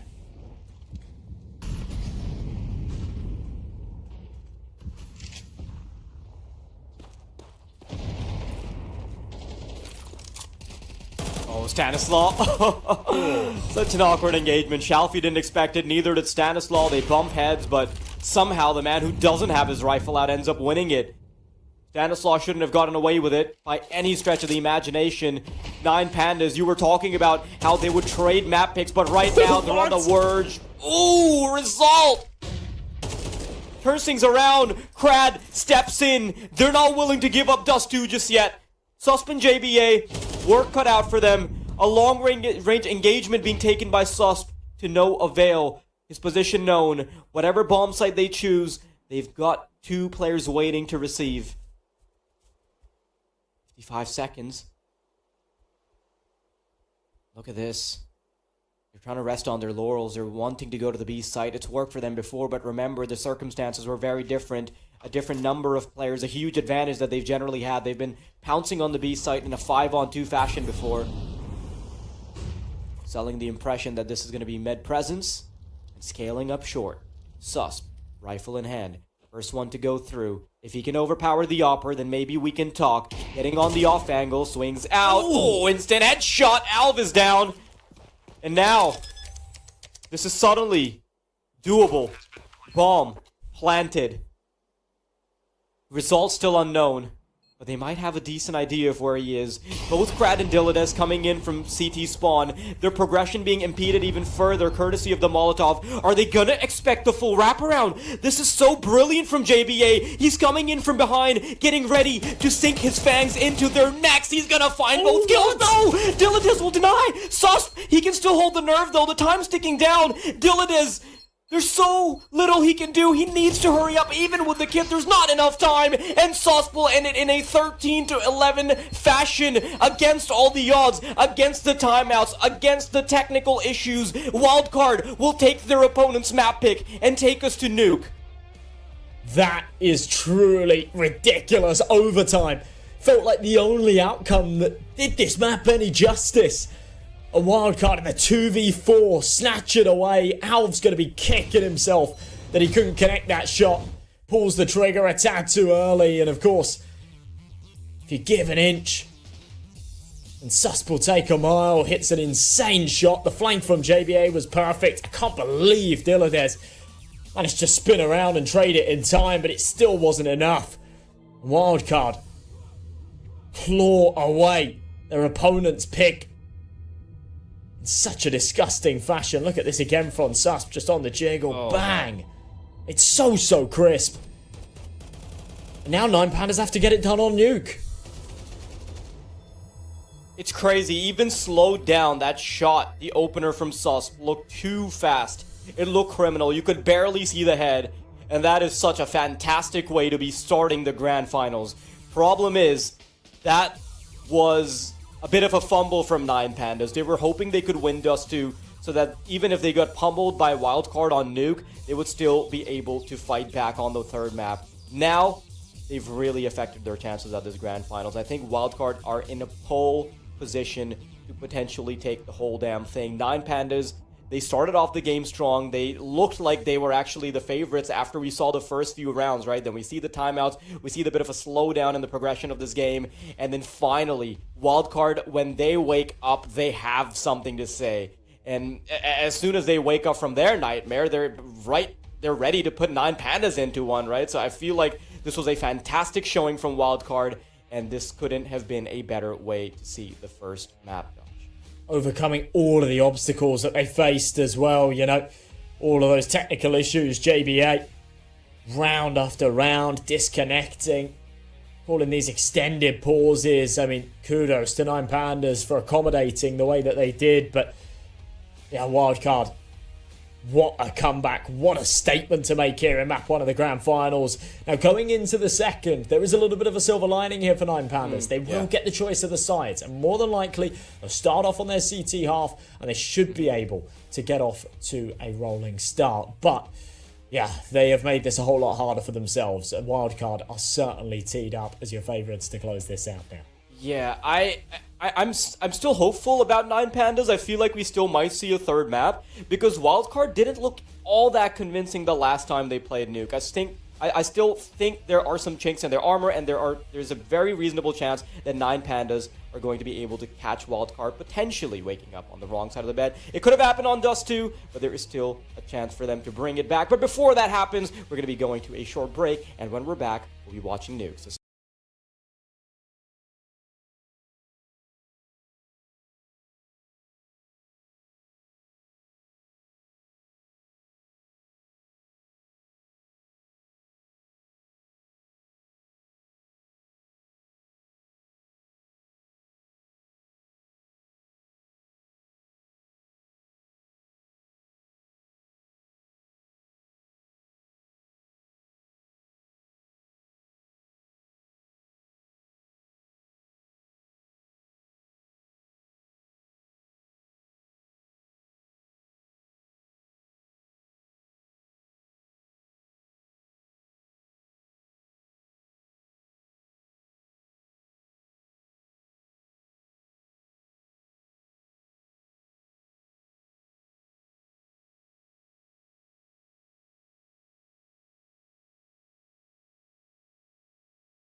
And now 9 Pandas matching that particular energy on Nuke will be a very arduous affair.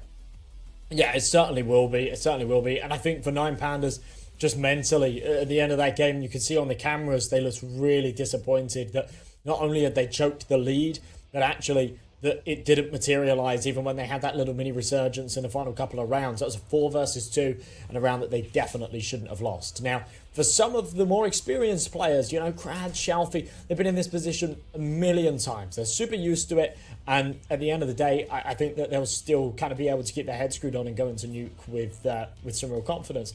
But when you look at Alv as a good example, I don't think that you know, that kind of composure doesn't necessarily come straight out of the box. And especially considering in that final round, he was somewhat sort of directly culpable for the round loss, right? He missed that key shot on short, which would have just closed out the round for them.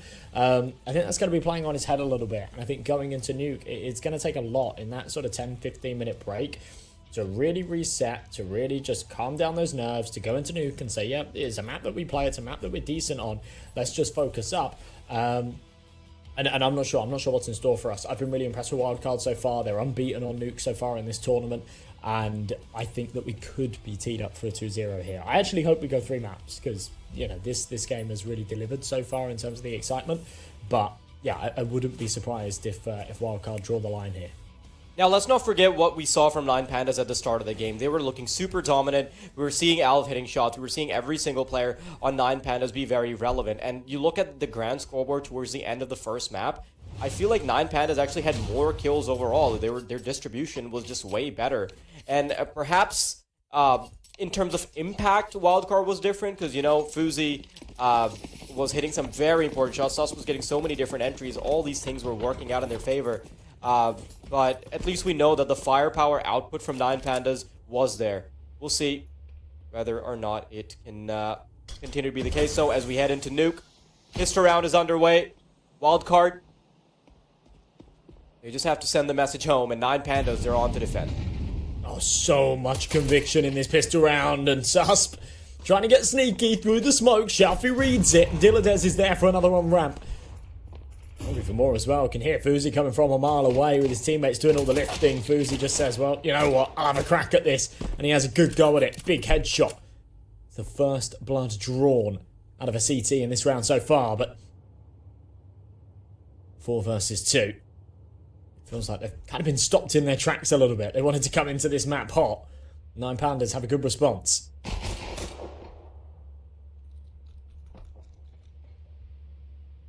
Result has the right weapon for this position. Stanislaw down, and this is a great way to be starting off Nuke. Instant tap from Shalfie, and 9 Pandas will put themselves into pole position. Start things off very strong. The first round under their belt. You know, I talked about this earlier in the pregame as well, but I think it's worth reiterating that Wildcard did have issues on Nuke. They, even against Sinners, it wasn't exactly all hunky-dory. No, they had to fight back. The rounds were getting sloppy. The comms wasn't looking on point. And we'll see if that is the Achilles heel that ends up catching them off guard here. Straight into A main we go. Result, Alv. Oh, that's just a chainsaw against the trees. Stanislaw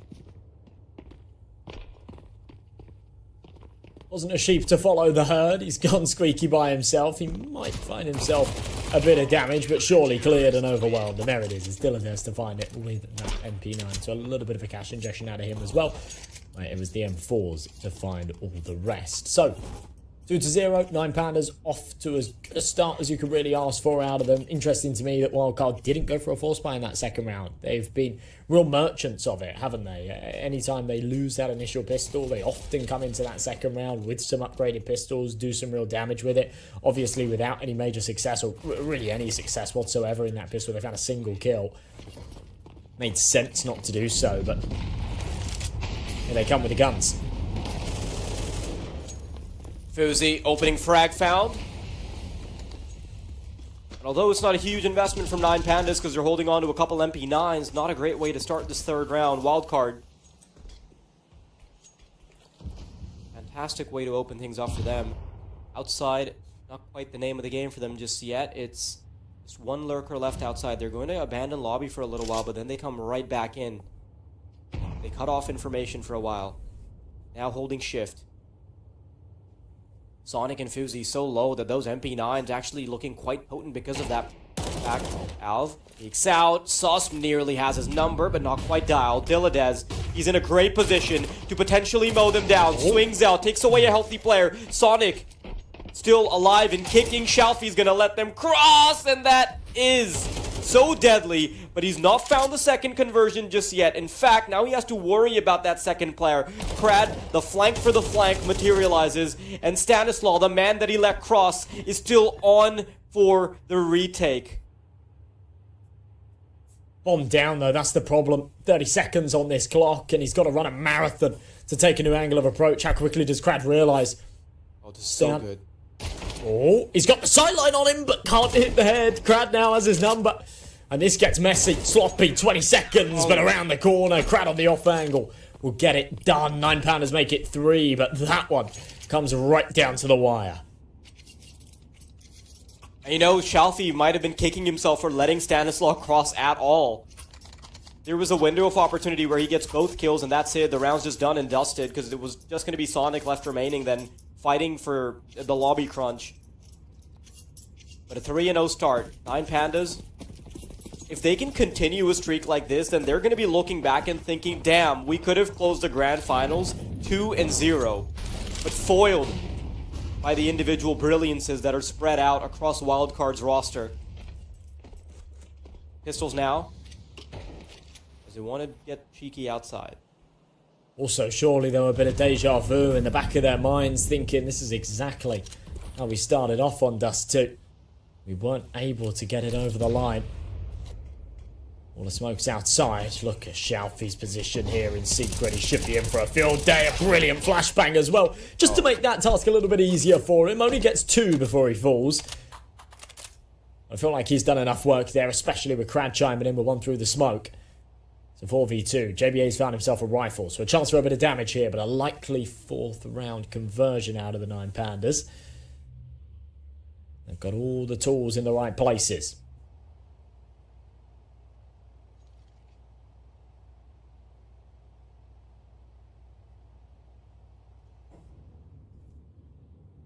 Trying to look for anything individually. I like the fact that Alv is just playing this conservative angle with the AWP. Still kind of worried that somebody might have crept in from ramp, but if he can find the right timing, then perhaps he could catch JBA on the cross. No. 9 Pandas don't actually have information. No. Okay. Alv is going to keep things nice and clean, and just a matter of watching Stanislaw walk the plank here as 9 Pandas, they deliver themselves a 4. Nice and tidy. Single casualty, and honestly, when you're isolated in secret like that, you expect to go down, right? I mean, Shalfie has really done the most he could do there. Could have found a 3rd, that's for sure, but he's never going to take all 5. Nice little clean-up crew, though. So, 4-0, Wildcard. Out with what feels like the first proper buy of this map so far. Fuzi's got that all. The AK's all round. A lot of util to work with. And a bit of pressure outside and here in lobby. Sonic making his presence known. That's playing very aggressive.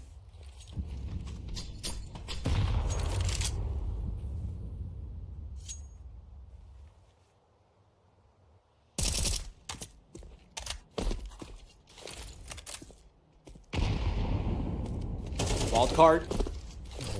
They're getting a bit exploratory outside. Sauce generally good on those really awkward shots, but so far Nuke hasn't yielded any fruits just yet. Still sitting on 0 kills.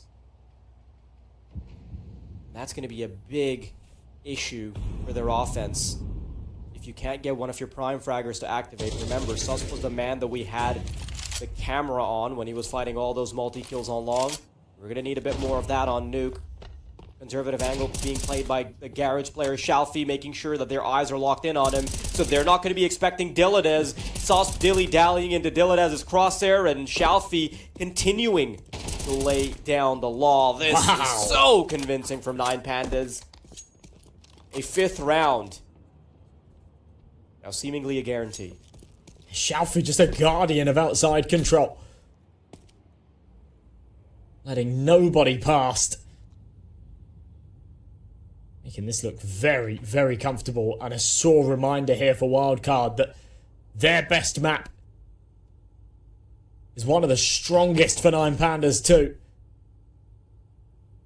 And whilst it's always best to pick into your own strengths, sometimes it is a brutal wake-up call when you realise that your opponents are pretty menacing here on the power plant as well. So Sonic will carry across that AK, but ultimately this was a disaster of a round. 1 by 1, just met the chopping block. Xiaofu was fantastic. He found himself 3 kills, and they were all as crisp as the first. Wildcard going to take a pause. We haven't actually seen too many pauses out of them so far this series either. A lot of technical pauses, but not too many tactical. Interested to see what Stanislaus cooking up here. The chef's going to have to bring out the dish of the day, because right now it's only 9 Pandas dishing out the damage. 5-0, a brilliant start, and it's not even too different from what we saw at the start of Dust 2, right? We saw a lot of dominance. And although Wildcard were able to tie up for a little while in the first half, they eventually, 9 Pandas eventually came back and still made it a very, very solid half. You were right. I guess the comfort of being able to start the side that you want to play on does bring its advantages. Oh, not expecting it. Oh. As the util starts to come in, Result, Krad, they've got work to do. Crossing right over towards the fake vents. Xiaofu, he's emptying his mag into nothing. Does find a victim, but JBA slips the net. But Krad's there with a tripwire ready. In the meantime, though, Sonic, he's the real double agent. Makes his way to the bottom bomb site. Has gotten the bomb down. That's the best case scenario already. But do they want to sweeten the deal even further? Can they find this 2 versus 4? It's not seeming likely. But if they can keep getting them off the bomb, then maybe it is possible. Sonic, there it is. First kill, foul, second as well. Taps them away into nothing. 2v2, a quick tap on the bomb. 9 Pandas getting ready to stick. Sonic swings out, can't find the body, eventually does. It's a 1v2. Alv, 2 players to find. He doesn't have the right weapon, and he'll have to scurry away. An insane 2v4 from Wildcard, even if they lose all their members at the end. They've done it. That is truly ridiculous. A round that was written in the stars. I mean, it was only a half buy out of Wildcard to start off with, but Sonic just taking matters into his own hands. He was half HP. He's landed 2 crisp headshots. And then even right here, committing to the spray. He saw a millimetre of Dilladez. It was enough to land the bullets. Well, nice shots from Alv to make sure that no one gets out with the weapons, but yeah, not a round that they should be dropping, and one that they're going to be feeling a little bit sore about for sure. Smoke down, Dilladez looking to redeem it. Big kill through, but has to drop down, evading bullets, and now being chased. Doesn't get fragged, but does have to give a fair bit of space up. Now, this has sold the idea that Wildcard could still be contesting for lobby, but they're instead choosing to go back. Oh, hang on. I thought they were starting to inch towards lobby, but no. They'll stick around for a little while longer. There's Xiaofu in the back lines waiting to receive anyone that tries to progress through heaven. And what this smoke does is it suffocates Wildcard for any crucial information. It protects outside for a little while longer. Now it forces them to go to the bottom site. And because it does, this is a perfect read from the CPs as well. They're now starting to get ready towards vents. Dilladez, they're going to try and find him early on. Oh, he's got his head on a swivel. Needs to find more than one. Delays them quite further, and Fuzi is tagged up heavily as well. Once again, a clutch they're going to have to make happen. JBA and Fuzi. The damage is good. Oh, what the hell was that Molotov? Wow. That's going to make it really awkward. Alv still gets away with a kill, and it's Result and Krad in a retake. First kill found. JBA... The 1v2 could be in the cards. The bomb still not having been planted, though, because of the interruption. JBA inching towards Krad. It's just a matter of time before they exchange blows. Instant barrel spotted. Now JB has got the advantage, but he pulls the trigger a bit too early. Pulls out the nade. Krat is touched by it. 13 seconds. Now time is not on Wildcard's side.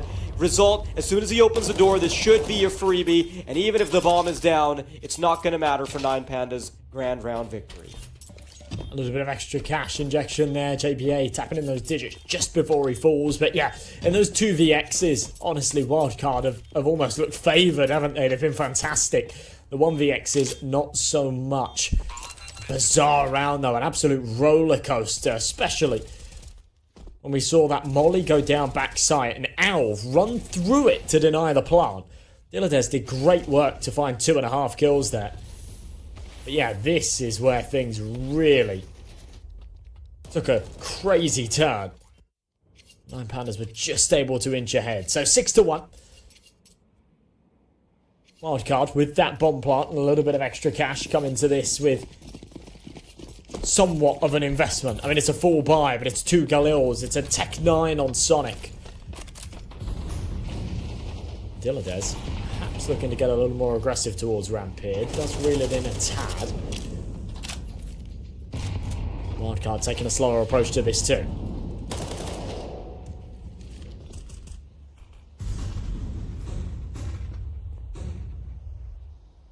What a monstrous way to start off Nuke.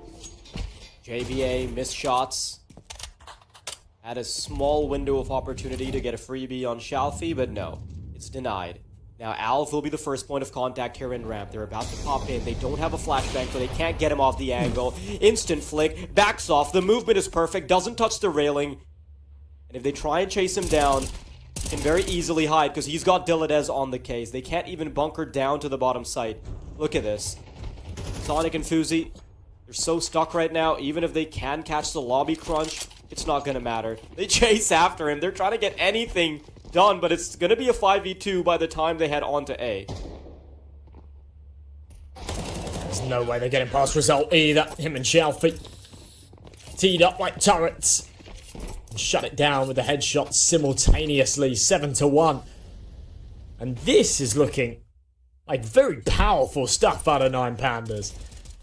I'm still biting my tongue because we've seen moments out of Wildcard that have certainly been something special when we saw them pull off a crazy comeback, a great recovery on Dust 2, but 9Pandas are just looking like a different beast here on Nuke. We might actually see each team trade each other's map picks. I'm excited for a third. I really hope this grand final goes to a third map. Yeah, we saw Wildcard playing against Sinners yesterday, and it was a really close game, even though they won. But that entire game was riddled with things like eco wins and force buys and clutches that were going the way of Wildcard. Now, that is exactly what was worrying me when it came to their nuke. Yes, on paper, they're supposed to be a really good nuke team, but when you sort of fish in the haystack, right? When you start to look for the issues, then you realize that Wildcard, you never know what version of them you're going to see on Nuke. Right now, this is a version of Wildcard that doesn't have those contingencies working for them, and then you end up with a scoreline like 7-1. Yeah, you're right. Can't bank on those eco rounds going your way. Right here, they are certainly not. Dilades taking a much deeper approach here to ramp as well, and I like it. It's reactive to the fact that they're on pistols, and it's working nicely. He's there to support the AWP. He can't save Alv, but he can avenge him. Now just communicating, saying, do we have the money? Should I pick up the AWP? I mean, it maybe wasn't the right move there. They've got tons of cash to buy one, so maybe it would have been better holding on to that AK, but seems happy to sacrifice it. What a showing. 8-1 on your enemy's map pick. I know things might change up a little bit by the time we see the sides being switched, but this is way too much to recover from.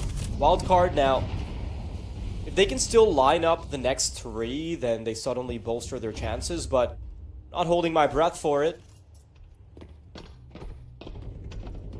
The one round that Wildcard won was off the back of an insane clutch from Sonic. They are getting a fair bit of space now, don't get me wrong, they head to bottom site, but Dilades is ready and waiting once again. He did it before. He shut down any aggression that they showed. And this will buy the CT so much time to come back in. B-bomb site under lock and key. Diladez, more and more damage inflicted. And although they can make it to the site, they can't hold on to it. Stanislaw creeping around with this AK. Still a 2 versus 4. We've seen a couple of these convert so far in the series. And I'm not holding my breath for this one here. It's him and JBA to try and make it work. 50 seconds on this clock. AWP caught looking the wrong way. If they can clear Diladez, then all of a sudden the numbers are tied up and they've got a bomb site to work with. And that's exactly what they do. Sniffing him out. Spams are close, but no cigar. And Shalfie walking through the smoke surely won't be anticipated. My, it's perfect. And actually spins around, expects the second. JBA catches it. But result with the trade, 9 Pandas. Comes down to a very, very close round, but one that they will still win. And I just want to point out, that was Susp's first kill of the game. He was 0 and 9 before finding that vent rotation. And actually, crazily, before that kill, had 0 ADR. He'd not done any damage this map. Man, that is so rough to think about. And it's not just that 9 Pandas are winning on a team level, right? It's not like Wildcard are just lost on a team level. It's that even when it's coming down to the 1v1s, when it's coming down to all the individual stuff, 9 Pandas are still winning. Diladez is holding down B like there's no tomorrow. Result has been doing great work. We see Shalfie consistently shutting down any extra aggression on ramp. Alv has been hitting his shots and he's not even had to too many times because only sitting on 4 deaths. Now he's postured quite aggressively with that AWP. But this is already an outstanding half from 9 Pandas. Anything on top of it, just peppering a bonus. And criminal reaction time from Alv. We're gonna try and chase him down, no avail. He's got a defender. Sus, second kill of the game. Op recovered, but the damage is too deep. The wounds cannot be recovered. And with 10 rounds on the board, I think 9 Pandas are ready to wave goodbye to the broadcast in just a little while and send us to a break, because I think third map is almost destined now, Josh. Yeah, this has been bizarre. This has gone from being a great CT side to just question marks for me. This is supposed to be Wildcard's bread and butter, their best map. They are this looking is a thoughtful team, okay? They're so considerate that they're putting us back on schedule. Yeah, I guess so. It's got to be in the back of your mind, though, for 9 Pandas that you could have had this done in 2 bites for sure. Dust 2 was teed up to be theirs. It's a good start from Crad here, though, in the 12. Susp makes it his third. Last couple of rounds now, he's picked it up a little bit, but yeah, still just met with resistance on this A site. Cut down once more. JBA and Fuzi, though, they want to at least claw the second round in. JBA popping through the smoke. There should be a freebie coming his way. Misses some shots, and no. They're going to get it, and they'll quickly make their way to B. They know that this should be relatively under-defended, but Shalfie is going to be in hot pursuit before they can start to get the bomb down. He will get ready to chase them. Tries to bait them out. Yeah, he baits them out with the audio cue, but it's not really going to work all that well. Perhaps they're more focused on the doors because of it, but this also wastes quite a bit of time for him. Yeah, this is going to be a tough one. If he can't make it work, this will be the third 2 versus 4 that Wildcard have pulled off, and they've got a perfect crossfire to shut him down as he emerges around this corner. Fuzi on the angle and clinical with the headshot. A second round that Wildcard, well, I mean, I can't say they didn't deserve it. They fought hard as they clawed it back, but it didn't look like it was going to go their way. Is it enough, though? Probably not. We'll have to see. Pistol round, an absolute must for them here. And we had the spotlight on Susp for a while, right? We were talking about how he doesn't have any ADR, like 10 rounds into the game. Well, look around him. Sonic's sitting on 4 kills. Stanislaw is sitting on 2. Yeah. So he's actually been now superseded by Susp, who spent most of the game with 0 damage. Unless this is a flawless CT side from Wildcard, we're definitely seeing map 3 here, Josh. Seems like we're teed up for it. Second half pistol round though, ready to rumble. Sonic, the same position as his counterpart last time round with the jewel. He's on top of Heart, but mollied off, and the Glock up close is a little more powerful. They can drop down the vents, breach onto this B site. Ramp rotation is swift, but not what it needs to be. Susp is gone, JBA on the flank, and he does do a bit of damage. Slaw, how does he find himself here? Doesn't quite interrupt the bomb plant, and he opens up the doors for Fuzi, who's coming in with the dualies now. Shalfi and Alv, they thought this round was under lock and key, but someone brought the locksmith with them. Alv looking for pot shots. Fuzi looks for the head, and he finds it. Shalfi's still alive, but getting them off the bomb is going to be such a difficult task. They need to go for the full stick, though. They don't have a defuse kit. They're trying to body block him, and it works quite well as bait. Wildcard. They had no coming back into this round, but they still do. I like the plan there from 9 Pandas. The molly on top part to breach out of the squeaky door, get down to B. It worked nicely.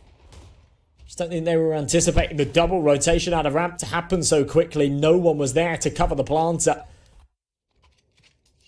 Wildcard, they find an in. They hold on by a thin thread. 9 Pandas, despite getting the bomb plant in that round and finding a couple of kills, they opt against the force buy. They will have an investment in the next. And Wildcard seem to have read this quite nicely. They've got 3 MP9s out. They're expecting a field day against the Ecos. They want to try and rack up a bit of cash. But if they don't lose anybody here, then they'll have a decision to make as to whether or not they want to play a bonus in the next. And to be honest, given the scoreline, I don't think they can afford to take that risk.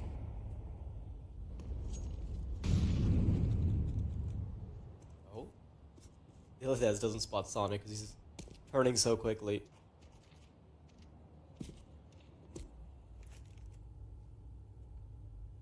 But yeah, 9 Pandas wanting to play a bit more conservative.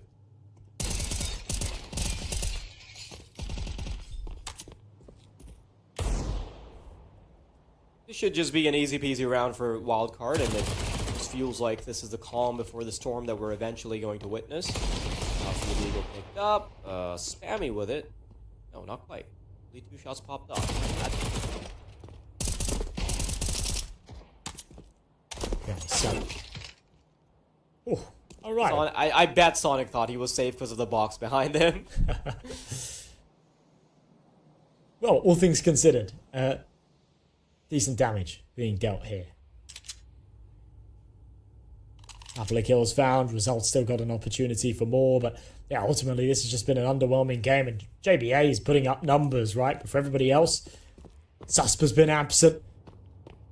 Sonic, prior to this round, he had 4 kills, and all of them came in a single round, right? It was that first wildcard one that they put on the board, so he's been pretty redundant out of this game. Finally, on their CT side, they're starting to make something work. They're building up a little bit of momentum. And in MR12, it always feels like it's possible, doesn't it? As much as there's downsides to it, it gives us far more exciting matches. And you really break it down into buy rounds. It's still a tall order, but it's a very obtainable comeback here for Wildcard.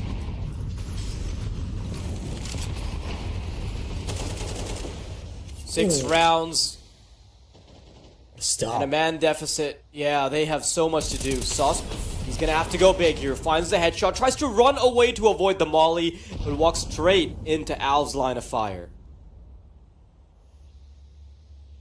Wishful thinking. Assuming there wasn't a second one there, Sonic. Expecting one to be on top of main. He is correct. It's Xiaofi, but tucked behind that aircon vent. It's looking towards Secret. JBA and Stanislaw on their way. About to peak. Could be met with resistance. Timing, really everything. The Xiaofi starts to creep his way forward. First man isolated, drops into main. And he will be traded, but we'll confirm that there's no one there. So they can get out onto the A site without a problem. Oh wow, look at this. JBA doesn't take the foot off the gas. And he tries his best, but to no avail. The preemptive audio cue from the molly does tee up for the refrag, and with a 2-round difference and Wildcard slowly running out of funds to fight the good fight, it does feel like they're just going to have to fork over this map to 9 Pandas now.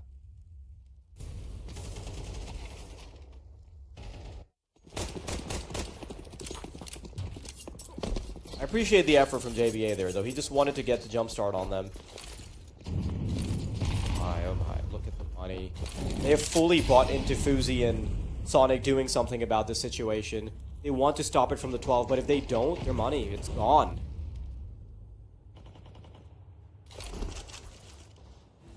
Yeah, this is a real crossroads. Obviously, if they lose this round, there'll be no eco territory left. They'll have to force up again.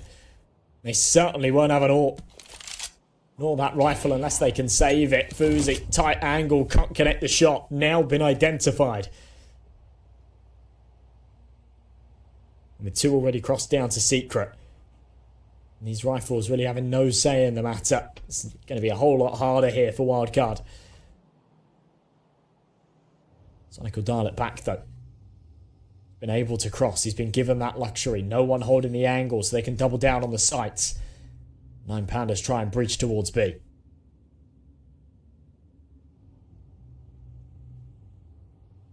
This contact made Dilladez the victor of his engagement there. Sonic still trying to make this possible. Finds a player on the cross on outside. Stanislaw getting this kill though. Suddenly, if they can recover a rifle, this is kind of doable here, Josh. Still have to worry about a player in the corner. They're still looking for Sauce 2v3, but the HP's not really their best friends. Dilladez, 3 kills found, and 2 more to go. Krad anticipating someone popping through vents. Will quickly shut him down. Fuzi, though, he's still making this possible. In fact, they can't do anything about it. There's no time at all. Just that one engagement from Fuzi is all it takes, and it keeps Wildcard's heart beating. I thought for a second there that 9 Pandas would give Wildcard a taste of their own medicine with the 2v4, but yeah, time just being a big problem. Crowd miles away. A couple of really, really big kills here out of Dilladez. The second he can't convert onto more. Crowd just too far away once again. There's not a lot that can be done about it. So 11-5, Wildcard hold on. They deny their opponents map point. The buy is not a great reflection of how things are looking. 3 MP9s, couple of pistols in the mix for the other side of things. Crab just charging down and relentless onto Susp. And now down onto B, putting on the pressure. Stanislaw still giving himself a fighting chance. Pops the smoke. Allows for mobility in the back of the site. Sonic down the vents. Should get a freebie here because Shalfie's busy fighting his teammate JBA. A 4-on-4. It's almost do or die for Wildcard. There's no funds to rely on. Krad, crisp as ever. Dilladez in the meantime finds a fantastic timing on Fuzi, who's not expecting the full wrap from outside. Alv, he's just running and gunning. He knows that W key being held is just a proxy for how much confidence 9 Pandas have now. They know that this is a slam dunk. And they've got 7 chances to solidify it further. It's going to be 12 rounds and no rifle saved. Look at the money for Wildcard. Any other time, this would be a double eco territory, but they have to force it up. $1,400 a piece. These last few rounds have gone back and forth, but with such a poor first half, going 10-2 down. They, of course, don't have the margin of error to play that game. And to trade, as they have been, so it's going to be 2 Desert Eagles, 2 5.7s, an MP9 on JBA to stay afloat. We've seen rounds like this convert for Wildcard, but not only do they need this one, they need 6 more on top of it. And results already out onto A. Kind of feels like a foregone conclusion unless JBA has something to say about it. That's the bomb dropped. And in their pursuit of getting it back, they'll have to get past quite the defense here. Unfortunately, they've also lost a couple of comrades. Uzi, close and personal, gets the advantage on the right eye peak. Shalfie down. Sonic, good shot.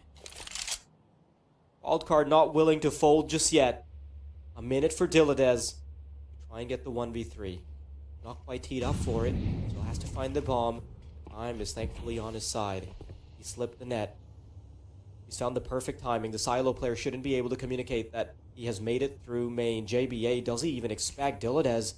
If he finds JBA not expecting it, then he surely also gets the conversion on the second. But that's the thing, Diladez to back off. JBA expects it, shot to the back, and he finishes it with the USP. I could see the stars aligning, but they didn't. Yeah, there's a world there if he just commits to the wraparound and plays into Hut. Maybe, just maybe. He lines up both. The AWP misses the shot, but just a cruel reminder to 9Pandas that you can never count out Wildcard, especially not in rounds like this. So crisp with the Desert Eagles. And the MP9 doing God's work as well. JBA with a very important three-piece. It's felt like he's been the only player awake here in this map. When he was struggling in the first, when he was having those technical issues, I said this isn't like him. He's a man that's used to putting up the big numbers. That's exactly what he's doing here. It's a low buy from 9Pandas. A commitment to the A site, 1-for-1. Might allow a bomb plant. They're preemptively chucking out Util though to make sure that staying on the site is difficult as ever. 3v4, HP's not looking good. Sonic tries to rush the issue. Dylan isn't resolved though. You're being a problem here, and Chalfie has the perfect timing. Domes, Fozy, and JBA, the man who kept them in the madness, the man who was responsible for the previous round, now has to burden his shoulders with this particular weight. Result in Chalfie, they don't have all the HP in the world. But this is still doable. Chalfie. Holmes, JBA to get it done. 9Pandas, a dominant victory on their opponent's map pick. They might have fumbled it in the first map, but they'll surely drive the point home in the second. We'll be heading on to map 3, and that is where the champion will be decided. I love it. It does it justice, right? It felt like if this was done in 2. 9Pandas, they fought so hard on Dust 2.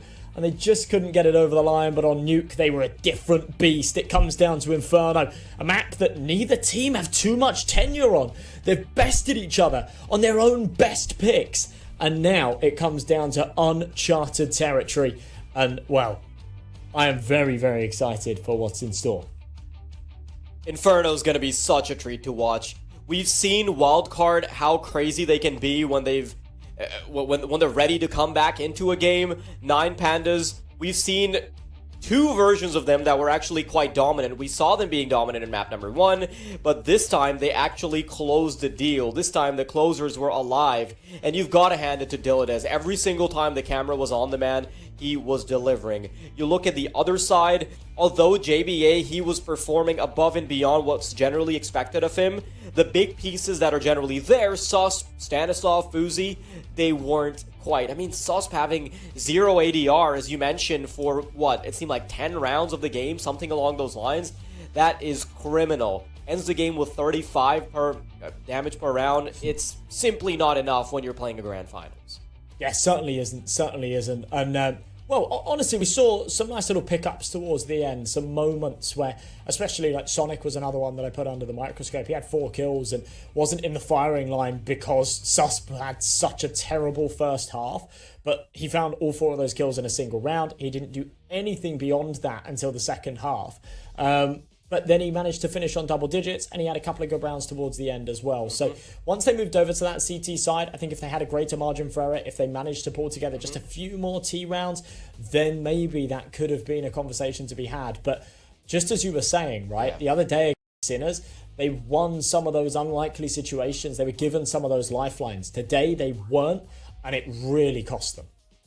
A team that relies on contingencies, a team that needs their individuals to pop off like Wildcard, they cannot have some of their heaviest hitters be sleeping on the wheel, right? That simply is inexcusable. Now, of course, we are going to be heading into a third map. We get to see some of the highlights as well, and obviously this is just going to be a complete mowdown just from 9Pandas, right? We saw that great double kill from Sonic, and I think that was about the extent of what we saw from Wildcard on the terrorist side, and then maybe there was one round in there, but other than that, this was just a highlight reel for 9Pandas across the board.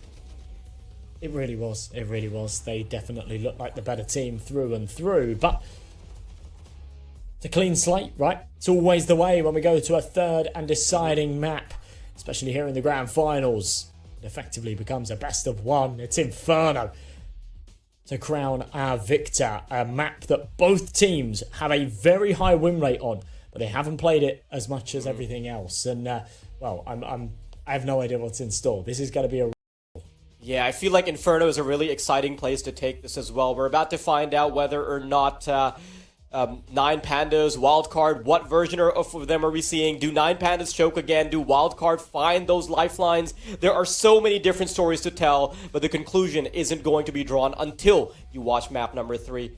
Before that, of course, we're going to be going to a short break, so stay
because the Jester has been bested by the Pandas despite his own set of cards being used at play. How is map number 3 gonna go? Josh, you need to give it to me straight. I don't know. I really don't know. It's a stronghold for both teams. 9 Pandas, they're on a 6-map win streak here on Inferno, and it is one that they have looked very comfortable on. They've taken down some big teams there as well, and I wouldn't be surprised if after the momentum of Nuke, they're able to go into this 3rd map and make it their own. I think Wildcard showed a lot of signs of weaknesses there on Nuke, and it's going to take a lot. It's going to take a lot to kind of bring it back, reset mentally, and go into the 3rd map better. But there were a couple of silver linings for them. I think JBA played fantastically well, and I think some of the slower pieces that really struggled in that first half, even if it was only for a couple of rounds, did come to life in the second, and I think Sonic's a really good example of that. Unfortunately, in the grand scheme of things, there weren't that many kills across the board, right? And that's what's worrying me. Because Wildcard, they won the first map off of a really good comeback. It wasn't this consistent output. In fact, if you go back and look at the kills on Dust 2, that was still a distribution that slightly favored 9 Pandas. You come on over to Nuke, you come on to the bread and butter of Wildcard going into the series, and it doesn't work out well for them at all. And now, although you can see how they've got all smiles across the board on the cameras as well, you know, they're still having a good time. The vibe check has absolutely been passed. Unfortunately, it's not just vibes that are going to carry you through the grand finals. 9 Pandas, they're here to play, and despite their struggles with the recent roster shuffle and things like that, it does feel like they're having a bit of a honeymoon period and that they have hit the road running. We're going to be going straight into Inferno. We have already decided the knife round, I believe. It's going to be 9 Pandas starting off on the CT, Wildcard on. Great advantage for them to get the pick of the sides, and they are getting things off to a belter of a start. Look at that, a bloodbath in mid. And a couple of nice shots being hit. 9 Pandas get out with the man advantage, but only marginally. Xiaofi's 7 HP. And Result is on a desperate rotation to come and help his teammate. They'll group up and play this together, but in turn, they'll give up this B site, and JBA should be able to get a plant here. Oh, he's being a bit too careful. He doesn't realize both of them are behind him. He's going to swing out, though. Has info on one, but doesn't realize that Result is in the same vein. The peek out for him. One headshot connected on either party. He still thinks there's one in front of him. Yeah, that's the problem, right? His attention is being diverted. He's losing focus because of it, but now he's been super thorough with it. He's got the HP advantage. He's got a couple of flashes, but he doesn't have armor. Result, first man in, the double swing's there, and Result will put him down. All it would take is a single bullet to each, but 9 Pandas will persevere. Wow. Okay, well, a bit of a blinding start, isn't it? A scrap in mid, 9 Pandas just about get ahead. But with a wildcard bomb plant, 3 kills found. I think they'll probably go for a force buy here. They've been no stranger to it in these situations. And here it comes. Stanislaw out of the gates hot first with a Tech 9 and the util. Full armor around him. Couple of Galils to come out on his teammates. They are looking to bite back with a bit of force. On the other side, 9 Pandas anticipating this bite. Go for 3 rifles of their own. We have seen plenty of rounds just like this one swing the way of Wildcard. And Fuzi has proven himself a real menace with that Desert Eagle, especially on Dust 2. It's a lot of stuff though. Flashbang to accompany a banana peek. Xiaofi just holding.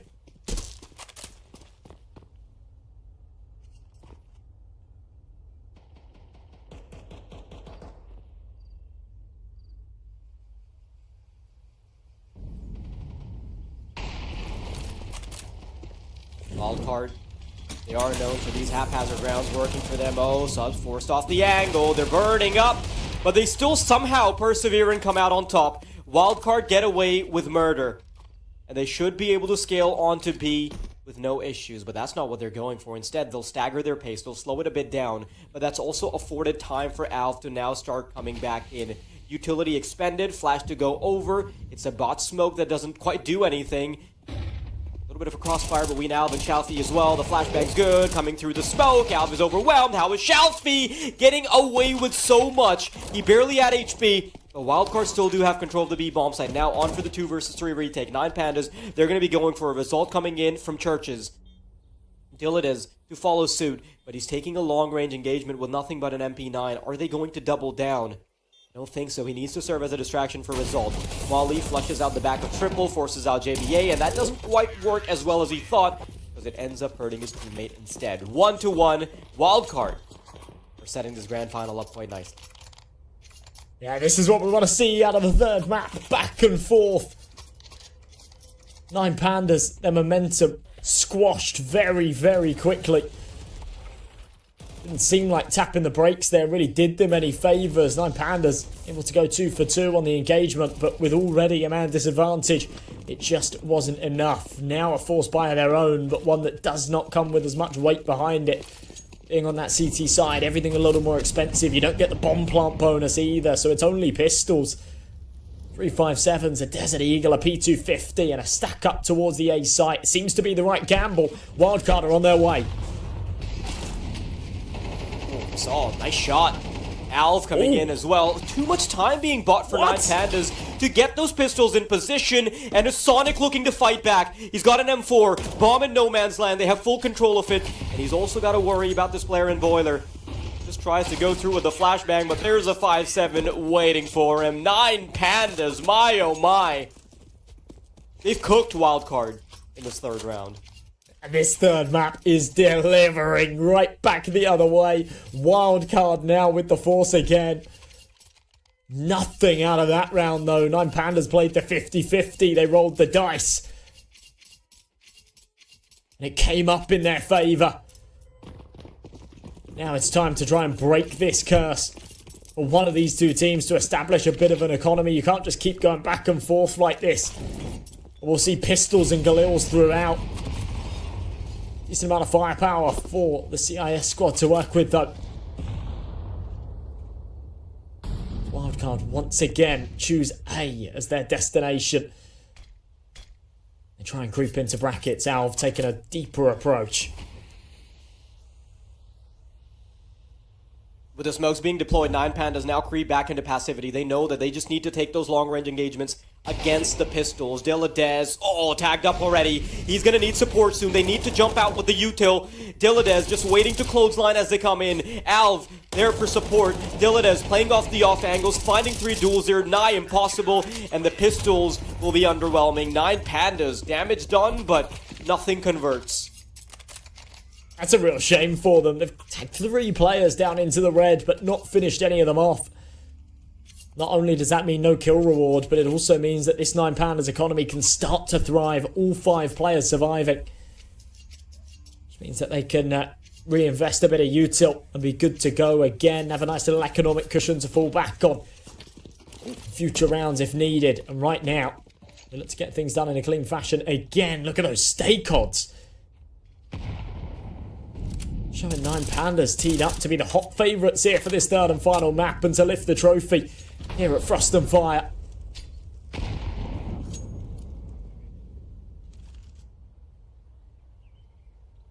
Forge themselves as the champions, but Wildcard with nothing to work with, and they've barely left spawn. This is running down this clock, talking things over and hoping that someone over-aggresses. They might be able to snatch away a gun or something here.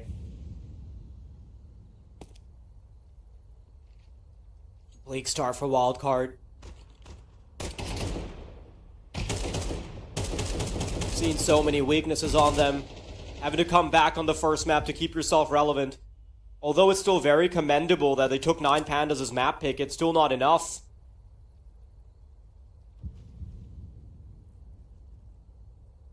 And I think everyone sitting at home can see that there's a big difference between the firepower of 9 Pandas and Wildcard right now. Even if the score is 1-1, we need to see more from Wildcard.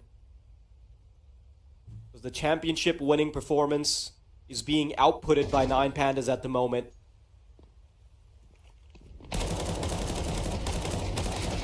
Ready to be mowed down. It's just a firing range. Oh, some extra damage. Nothing converts. Just 1 casualty, and I don't think Alf cares too much about it. Yeah, that's fine. I like that. You're happy to shrug off the single death.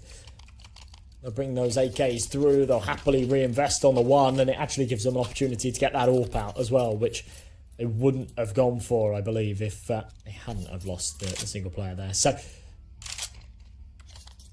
Actually bounce back that little bit stronger. 4-1 Wildcard. After throwing a spanner in the works in round number 2, have not been able to bring us anything of any real substance. And they've got the AKs out. Sonic taking a bit of damage early. Inferno, of course, a map that's very util heavy. If you can make it work on the CT side, you can do a lot of preliminary damage. You can really tip the scales, swing things in your favour.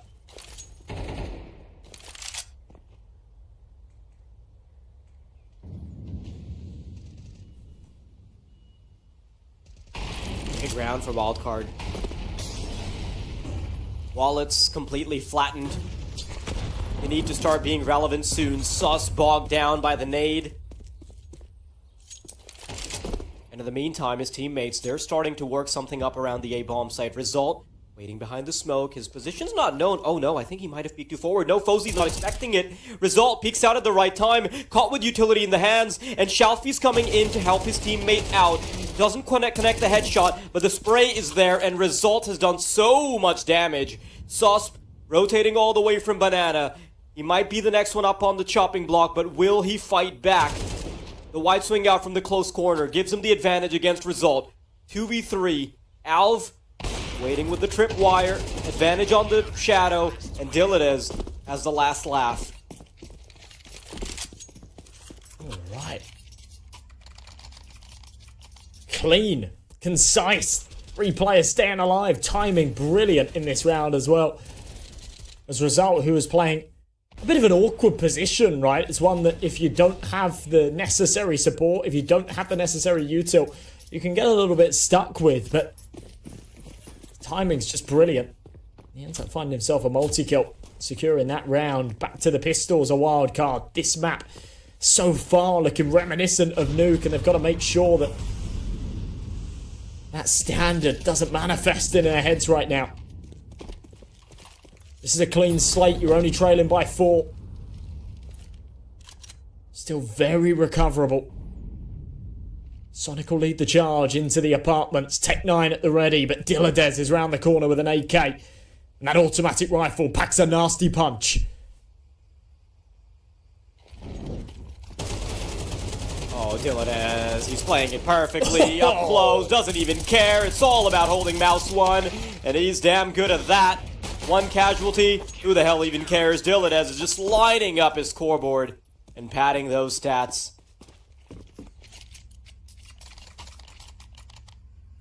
I commended him in the previous map, and he's starting this one off 11-2.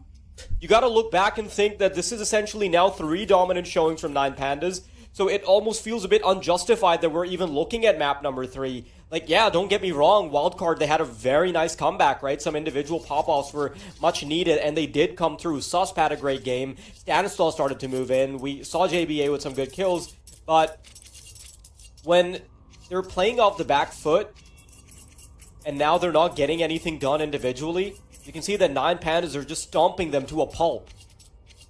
Yes.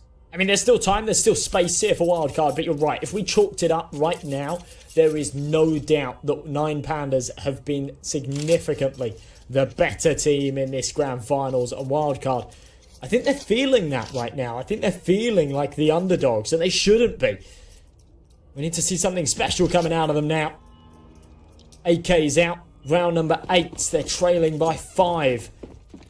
And not only do they have to overcome this buy round, but they have to overcome the 9 Pandas bank, which has built up quite substantially in this time as well. Back to the default. Alv here with the AWP. Peek around the corner, and of course he doesn't miss those.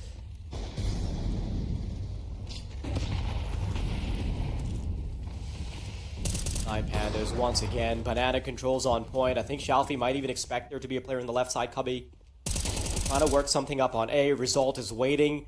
Not surprised by the smoke permeation. Maybe Sonic can get Dilladez's number here, but so far it's Wildcard with the door shut on their faces. Backing away now. Looking to collect the bomb. Gonna have a conceded effort into 1 bomb site. Stanislaw should be making contact with Shalfie very soon, but the AWP bait and switch setup, even if Shalfie exposes, the op will be there to pick up the pieces.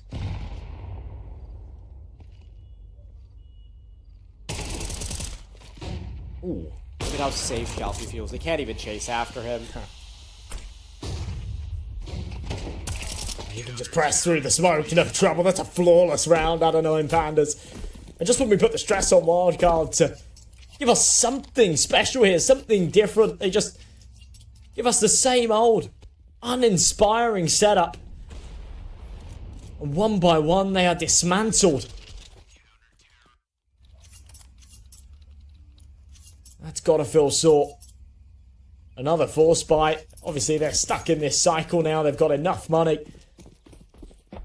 in the max loss to just come out with some pistols here. They'll have another buy in the next, but inevitably staring down the barrel of an 8-1 scoreline.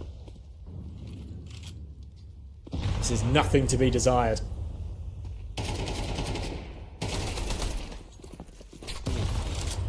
Is this the way they kick things off? They've done it before. To start off the comeback, a swing round would be beautiful. Crad waiting to receive. Finds the first kill, but now the walls are starting to close in on him. Flashbang is great from a teammate. Doesn't quite connect all the shots, but he's bought enough time. 2-3 versus 3. And they're teeing up for the retake. JBA needs to get busy with the bomb soon, and he does. Dilladez coming in from Banana. He's been a really potent force, and he will activate soon. Now it's all a matter of waiting for the smokes to dissipate, which they start to. Sauce needs to be crispy with those shots. He's clinical with it. Gets the opper. Flashbang is great, but now they know Dilladez's position as well. JBA and Stanislaw both within one-shot territory, about to move in. They've got some util as well, but time is not on their side. They pull out the util, not a great idea. Resolve burns up the first, but JBA will catch him before his death. A second round for Wildcard in such an interesting fashion. Didn't look like there was really time for Dilladez to find that final kill and get on that bomb, but such a unorthodox way for him to go down there. Molly catching the kill in the following tick after the bullet was fired. Good stuff from Wildcard. I don't think they really care how the rounds come, as long as they do. They need 4 or 5 here. A master scoreline, and everything so far here on Inferno is looking bleak. It's not too far gone just yet. Iron Pandas are only on 7. There is a world that Wildcard could find 5. Really turn the tides. Alv, fire in front of him, fire behind. He's stuck in a sandwich, but as one fades, he can stay posted on the angle. Crad's support just delayed, but that's okay. No one presses. 35 seconds expended on this clock. Not a muscle moved. So Wildcard now look to try and cover some ground.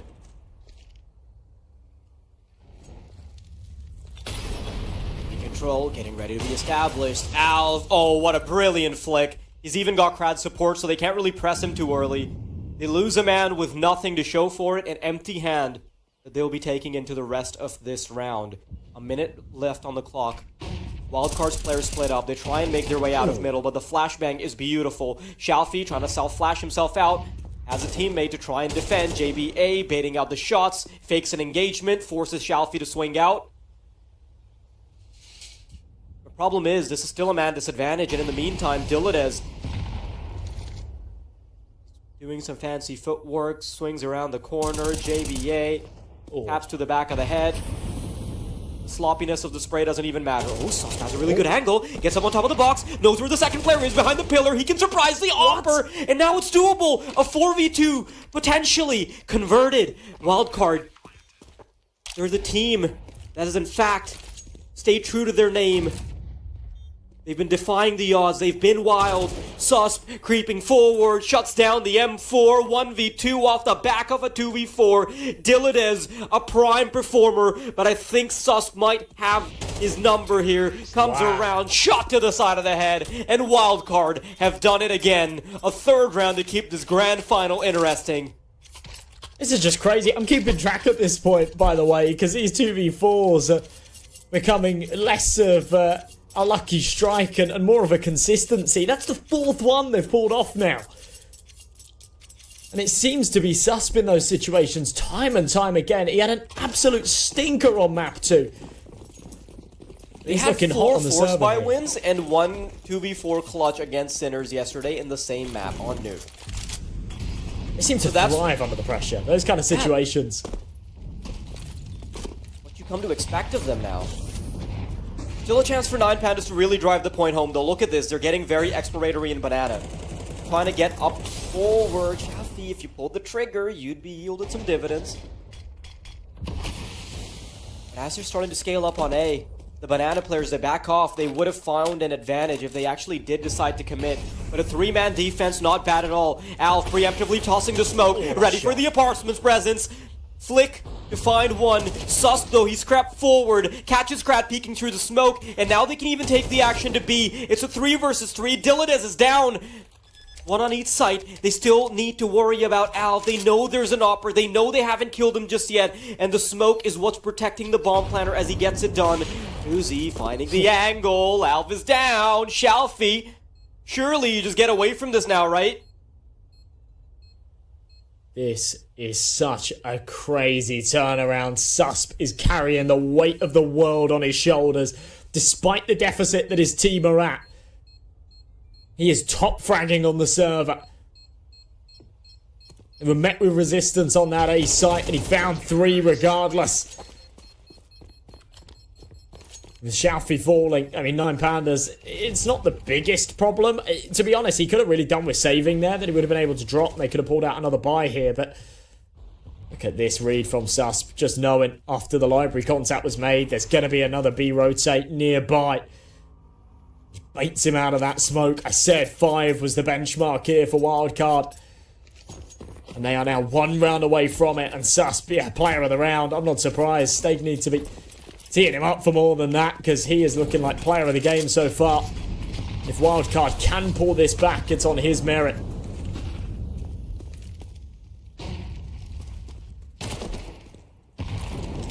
Individual brilliance lining Wildcard's chances at success now. 1 comeback already delivered. 9 Pandas kicking themselves for not having done it in map 1. Sus, he was good on these entries. He's trying to get it done again.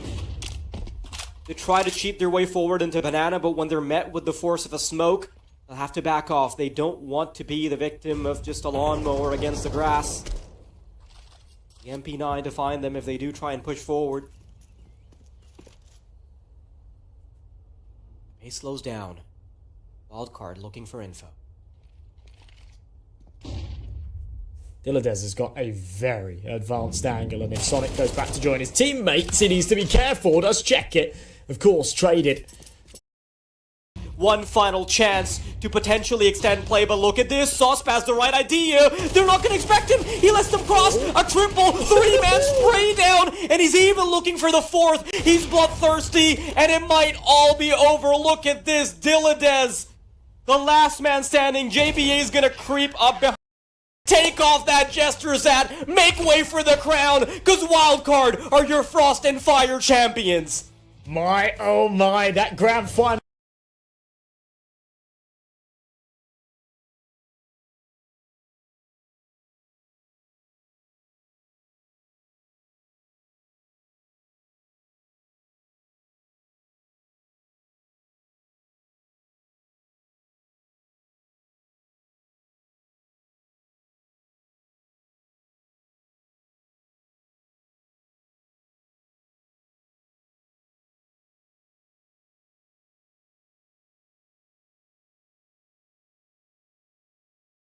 It off of so much individual brilliance.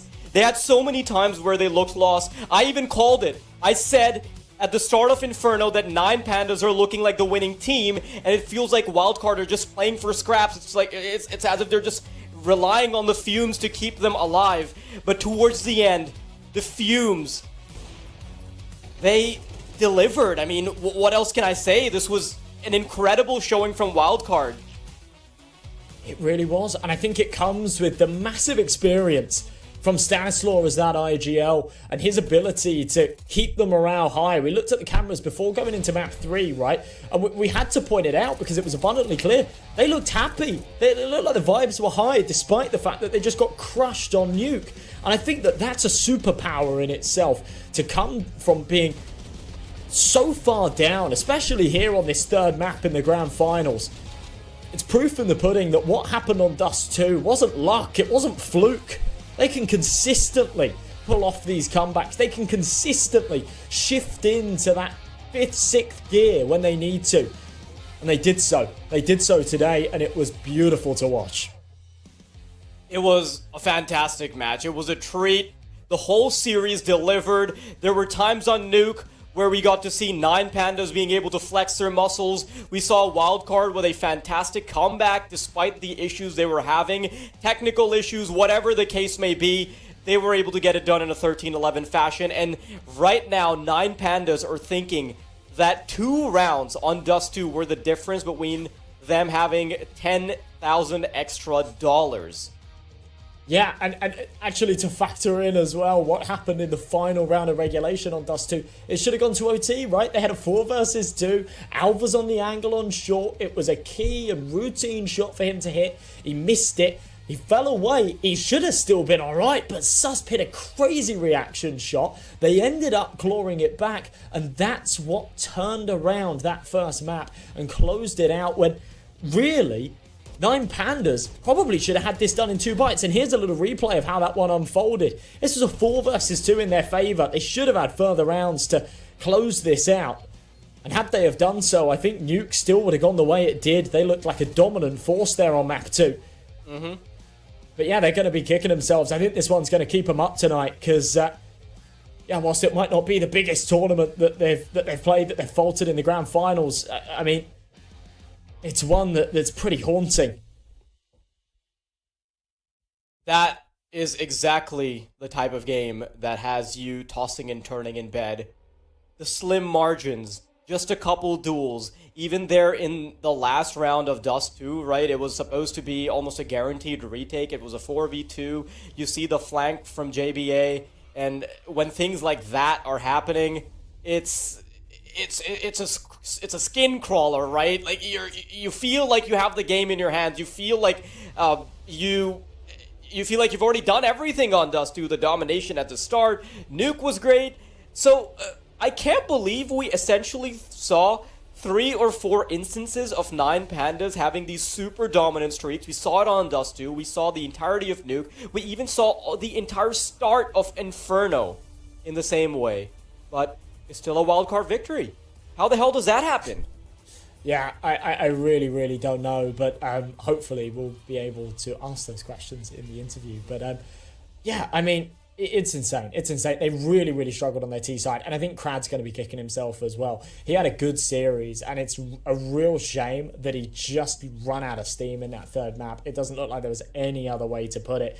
We take a look at the path that both of these 2 teams took to get here. We addressed earlier that all of the Swiss stage teams were knocked out come the quarterfinals and the semi-finals. So it was 2 invitees that made it through, but Wildcard, after a little hiccup against Incilio, they had a confident victory against Sinners, a 2-1 against 9 Pandas in that grand final. It's just updates as I say it.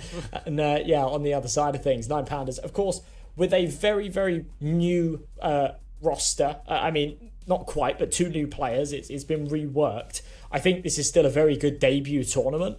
But yeah, they had their opportunities there. They had their opportunities and they couldn't take them. And maybe it does come down a little bit to the fact that, yeah, they've got those 2 new pieces and maybe they are just a little rusty. Maybe they do need a little bit more time together to overcome some of those situations, stay composed and close out some of these big games.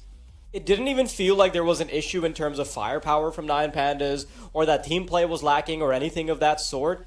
It felt like so many times their pace was staggered because you would see them struggling to quickly make decisions, right? And that's going to happen when you have 2 new pieces, right? I'm not really sure how the calling is happening on that particular team, but 9 Pandas, they definitely have some holes in their team play and perhaps their communication, which made them break down. And you're right, they're going to have conversations about composure. They're going to have to essentially fix their Achilles heel, which is actually closing out the games. Because listen, they are doing a fantastic job at actually getting those initial rounds, getting those first conversions.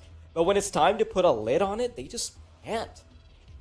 Yeah, and that was a team thing more than any individuals. Before we came into this grand final, I put the spotlight on Alv a little bit, and I said this is by far and away the biggest game he's ever played within his career. This is the biggest tournament he's played within his career.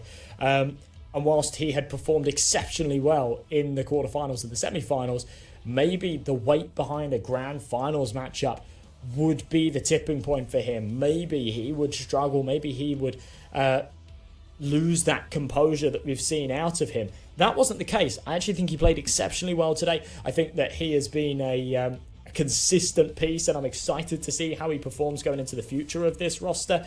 Actually, bizarrely, I put Crad as an example of a very experienced player that I think would keep his head screwed on coming into a grand finals and going into a third map. And he didn't. He was the one that struggled there. So, yeah, I'm excited for the future of Alf for sure, but massive, massive kudos to Wildcard. They played an exceptional game today. Yeah, they did, and I honestly can't wait to hear it straight from the source. I'm going to have to put you in your jar for a little while, Josh, as I conduct the interview. I really want to hear what Wildcard have to say, because I think there are so many pieces of knowledge that we can get for them. Could we roll the interview, please, Mr. Production? Okay, so that is definitely I can't hear not anything. MNJ. Oh, okay. We'll quickly get production on that. I believe our interviewee can't actually hear anything. Okay, there we go. All right. Stanislaw, can you hear me now? I can't hear the caster or anything. Uh-oh. Right. Let me try and figure this out. I hear him now. I hear him. Okay. There we go. Finally. Sorry for the tech issues. Welcome to the broadcast, and congratulations on your victory. How are you feeling, man? I feel good. It was a really solid performance from us.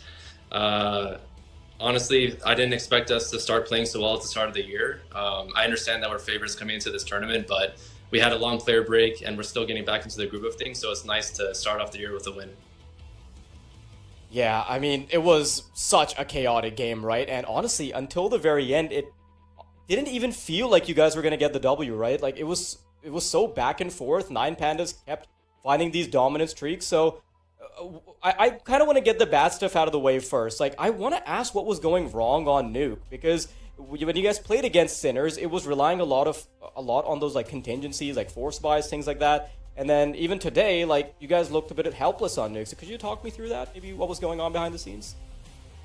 I mean, we're a little bit shaky. Sometimes our T side is good, sometimes our CT side is bad, and that translates to all maps. But we have a lot of individual skill, especially Sus right now, he's on fire, and we're really just letting that shine through. As for what went wrong today, we're going to have to go back and watch. I'm not really too sure. They're a really good team. I kind of underestimated them, to be honest, but they can shoot really hard, and they have some good strategy. So kudos to them. It was a really tough match, but I'm not too worried about our map pool. I think we're still a very strong Nuke team. It's just sometimes you can have games like that where nothing seems to go right. Well, I appreciate the input, and I appreciate you giving a shout to 9 Pandas for being the force that they are. I wanted to ask, how do you sort of thrive in the chaos? Like, I want to know a bit more about the comms, because it did feel like you guys were able to maintain composure through both of those comebacks, on Dust 2 and on that final map, Inferno. So can you talk me through a bit about like how you're sort of handling the composure side of things, or like the team comms? I think composure is one of our strong suits as a team, definitely. Across the board, all 5 of us really maintain our composure, even when we're down. And we've started a match badly, and we have a really a huge mountain to climb in front of us. Anyone's able to start the comeback by making a play, or we start just picking up the comms. We probably should study why we're having these slow starts, but yeah, I feel like I said, across the board, even the coach included, we never lose that belief when we're down really badly in a match. We always believe in ourselves in the comeback. And yeah, I just hope in the matches in the future we don't have to keep doing this, because it's kind of stressful. So yeah, it's better to always start on the front foot, but lately we've been starting on the back foot. It shows good mental resilience, but yeah, I prefer to do it the other way, to be honest. That kind of ties in with what I had to ask next, because I was going to say, you guys have so many clutches, so many like off-the-cuff plays that end up working out. So is that like inspiring confidence that, hey, our individuals are so damn good? Or does that make you worry that you're kind of relying on the crutch of just having these fantastic players? Like, is that how do you sort of approach that kind of thought? I think the responsibility just falls onto me. And more so, I always, I try to let the players shine as much as possible within the system. But yeah, it's nice to know that if my strats aren't working or our setups aren't working, we can always fall back on our individual skill. And that's really, it gives me a lot of confidence within the team to kind of let them do their own thing. And as for me, I just have to go back to the drawing board, see what went wrong on Nuke. It's like, easy fixes for me, but I'm just glad that the individual skill can always shine through. And a on this team specifically, I feel like everyone has that individual skill that can compete on the tier 1 level. I really appreciate you giving us sort of the behind the curtain look. Now, I just wanted to ask, what are your sort of broad goals going into 2025? Like, you guys had a really solid performance last year, right? I do feel like you guys broke through all expectations. So how do you want to try and top that this year? I just want to see progression. I've done a few interviews already saying the same thing, but we've solidified ourselves as like a top 25 team, top 20. In 6 months, I like to see that number inch closer to top 15. And then, we want to qualify for the major in Austin. It's on our home soil as an American represented organization. So yeah, I just want to continue to see progression. I'm happy to have speed bumps along the way. If we, it's going to, like, all of the weaknesses that are being exposed over time are just going to make us stronger. I really believe in this 5 as a roster, and obviously our coach as well. And I think as time goes on, we're only going to get better, and we're showing really good signs of our potential right now. So I can only imagine how good we'll be in 6 months or a year if we, continue to put in the work. Well, that's great to hear. I'm really happy that you guys are finding a stroke of confidence. You guys have been doing really well, so congratulations on your victory here at Frost and Fire. I hope that propels you into a great start of 2025. Thank you so much for the interview, man. And once again, congrats, and I wish you the best of luck in the future. Thanks very much.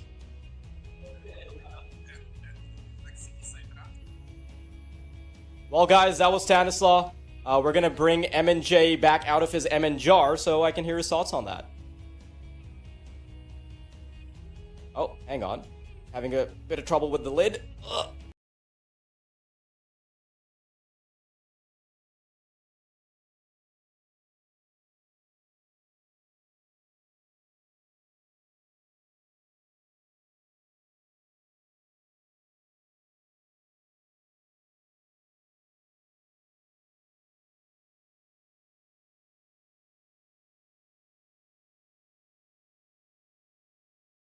Board, perhaps to iron out some issues, but then also having the players to fall back onto. I think that's a very interesting point he made. Yeah, to be honest, as interviewees go, Stanislaw was probably one of the best you could ask for, right? It gave some real insight and obviously sort of highlighted some points of improvement for them as well, trying to work out why they're having some of these slower starts and how to approach that and how to really try and overcome that, because it was something that was very prevalent in that game. Now, 9 Pandas, of course, are a fantastic squad, and you can't always expect to come into a game and have that upper hand. But yeah, I mean, it was very, very obvious there that they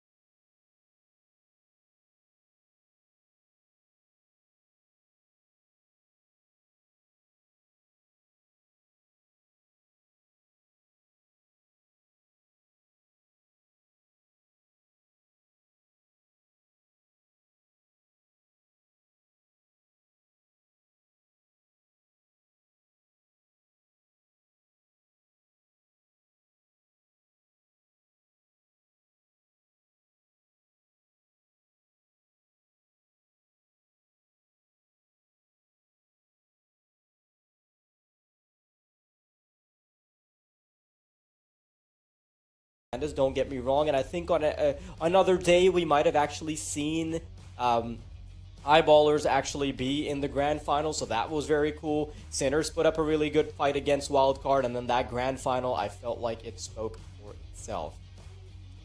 It really did. It really did. An exciting tournament, and one that honestly has been an absolute pleasure to cover. Everybody coming and sticking around in the chat and whatnot, watching. Thank you so much for tuning in. Obviously, our amazing partners down there below, the ones that make all of this possible, the production people behind the scenes. And yeah, as I say, all of you viewers at home that tune in and give us your thoughts in the chat. Yeah. Sometimes positive, sometimes negative. Of course, our socials are down below us as well. If you've enjoyed our commentary, follow goes a long way. We really, really appreciate it. But yeah, it's been a really, really awesome tournament. And honestly, a privilege, a pleasure to cover. Yeah, it's been fantastic. I've loved every minute of it, and I feel like that grand final was just a cherry on top. But all good things must come to an end. There's always going to be more Counter-Strike, but for now, it is going to be Frost and Fire coming to a conclusion. Thank you all for tuning in, and thank you for watching.